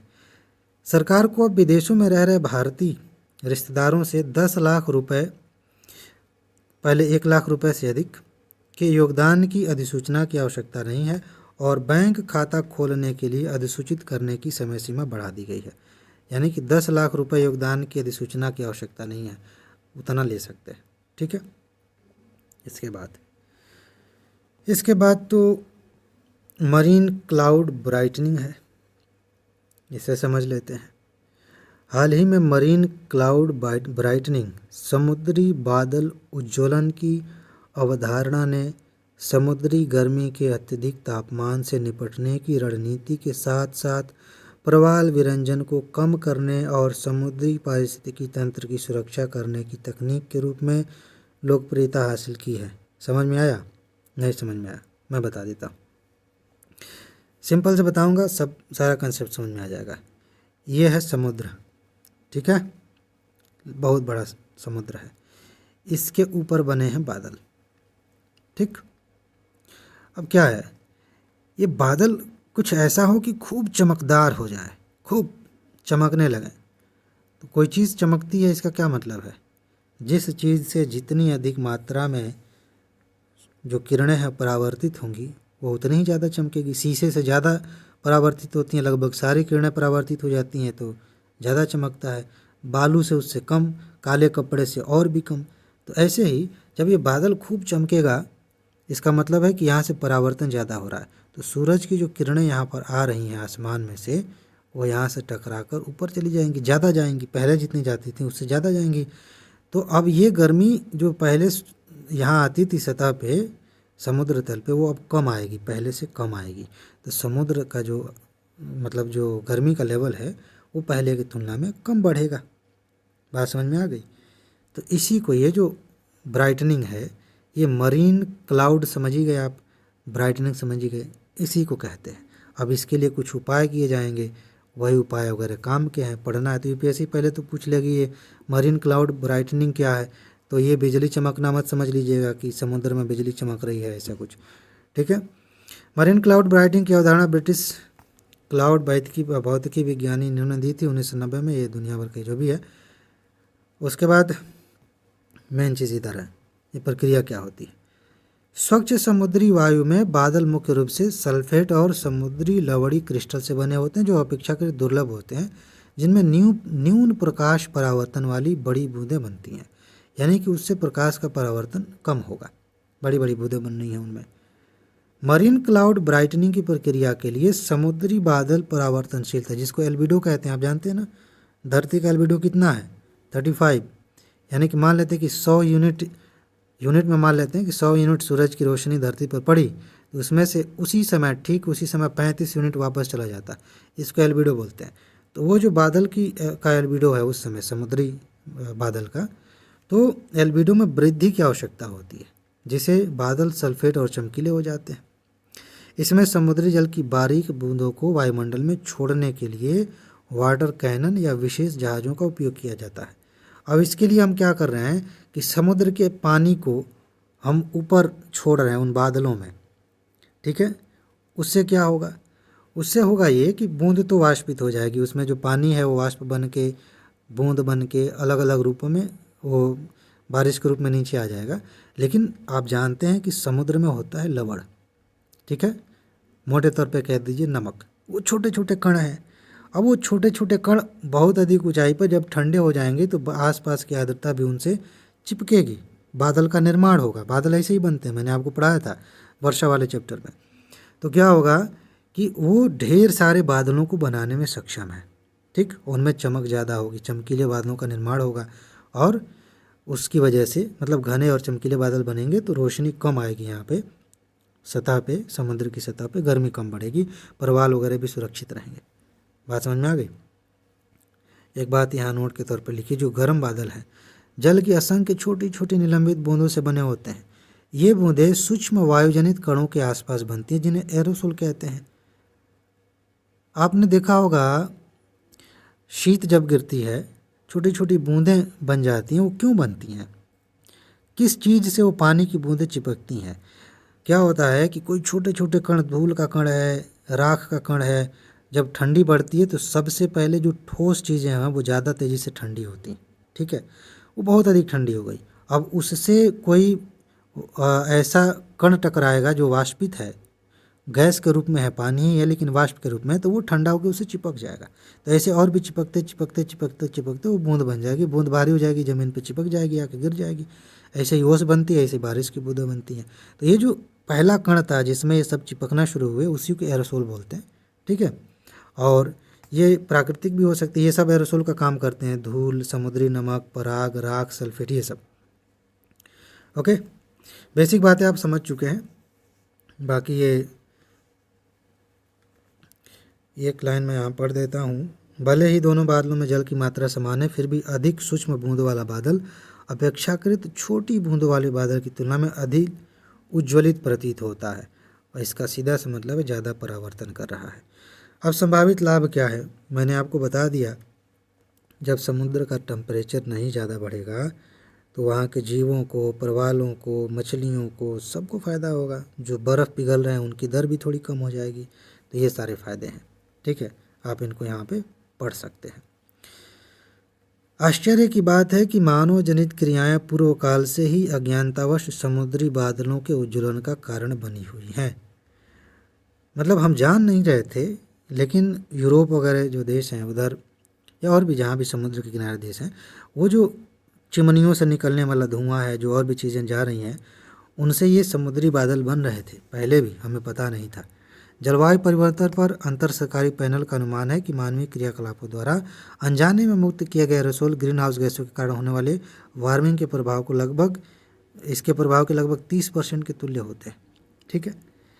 इसके बाद जहाज के एग्जॉस्ट में प्रयुक्त सल्फेट बूंदों के निर्माण के लिए एरोसोल के ऐसे शक्तिशाली स्रोत हैं जो जब जहाज़ गुजरते हैं तो बादलों के निशान का कारण बनते हैं, जिन्हें शिप ट्रैक के रूप में जाना जाता है। आपने देखा होगा कुछ जहाज़ ऐसे उड़ रही हैं आसमान में और आपको लगे कि धुआं छोड़ रही है क्या वो जहाज़। बचपन में ऐसा हमें भी लगता था, वो धुआं नहीं छोड़ी, उसके अंदर मतलब धुआं जैसा जो भी निकल रहा है उसमें कण होते हैं। वैसे जो सफ़ेद सफ़ेद दिख रहा है वो धुआं नहीं है, उन कणों से, उन सल्फेट से, एरोसोल से वाष्प वहाँ की जो भी है वो चिपकनी शुरू हो जाती है, तो बादल बन जाते हैं। वो एक रास्ता जैसा दिख जाता है कि इस रास्ते से जहाज़ गुजरी है, उसको शिप ट्रैक बोलते हैं। फिलहाल इसमें दिक्कतें हैं। मरीन क्लाउड ब्राइटनिंग से कुछ चुनौतियाँ हैं कि भाई तकनीकी व्यवहार्यता नहीं है, इतना टेक्निकल काम है ये, इसमें पैसा भी ज़्यादा लगेगा, रख रखाव बहुत सारी चीज़ें हैं। बाकी पर्यावरण पे भी इसका कहीं कहीं पे नकारात्मक प्रभाव हो सकता है। कुछ नैतिक मुद्दे हैं, नैतिक खतरा है, परवाल विरंजन के लिए और भी चीज़ें, कहीं पे खतरा है कहीं पे फ़ायदा है, तो ये थोड़ा सा आप पढ़ सकते हैं। ठीक है। आगे की राह ये मेंस के लिए है और ये जो है आपकी पीडीएफ नोट के लिए है। तो ऐसा कर सकते हैं आप, सारी नोट्स आपको दी गई हैं, आप इस पर मैसेज कर दीजिए, पीडीएफ नोट जल्दी से ले लीजिए।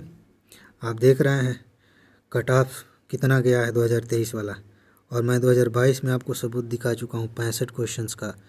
2023 में 54 क्वेश्चंस, और ज़रा कट ऑफ देखिए, आपको बहुत हंसी आएगी। सिर्फ इन्हीं टॉपिक से इतने सारे क्वेश्चंस आ रहे हैं। अगर आपका बेसिक क्लियर है, सिर्फ इतना ही पढ़ के जाइए, देखिए कितना मज़ा आता है। ठीक है जी, फिलहाल इसमें इतना ही है। अपना ख्याल रखिए, खुश रहिए, मस्त रहिए, मुस्कुराते रहिए, जल्दी से सफल होइए और ज़िंदगी को एंजॉय कीजिए। आगे मिलते हैं। नमस्कार।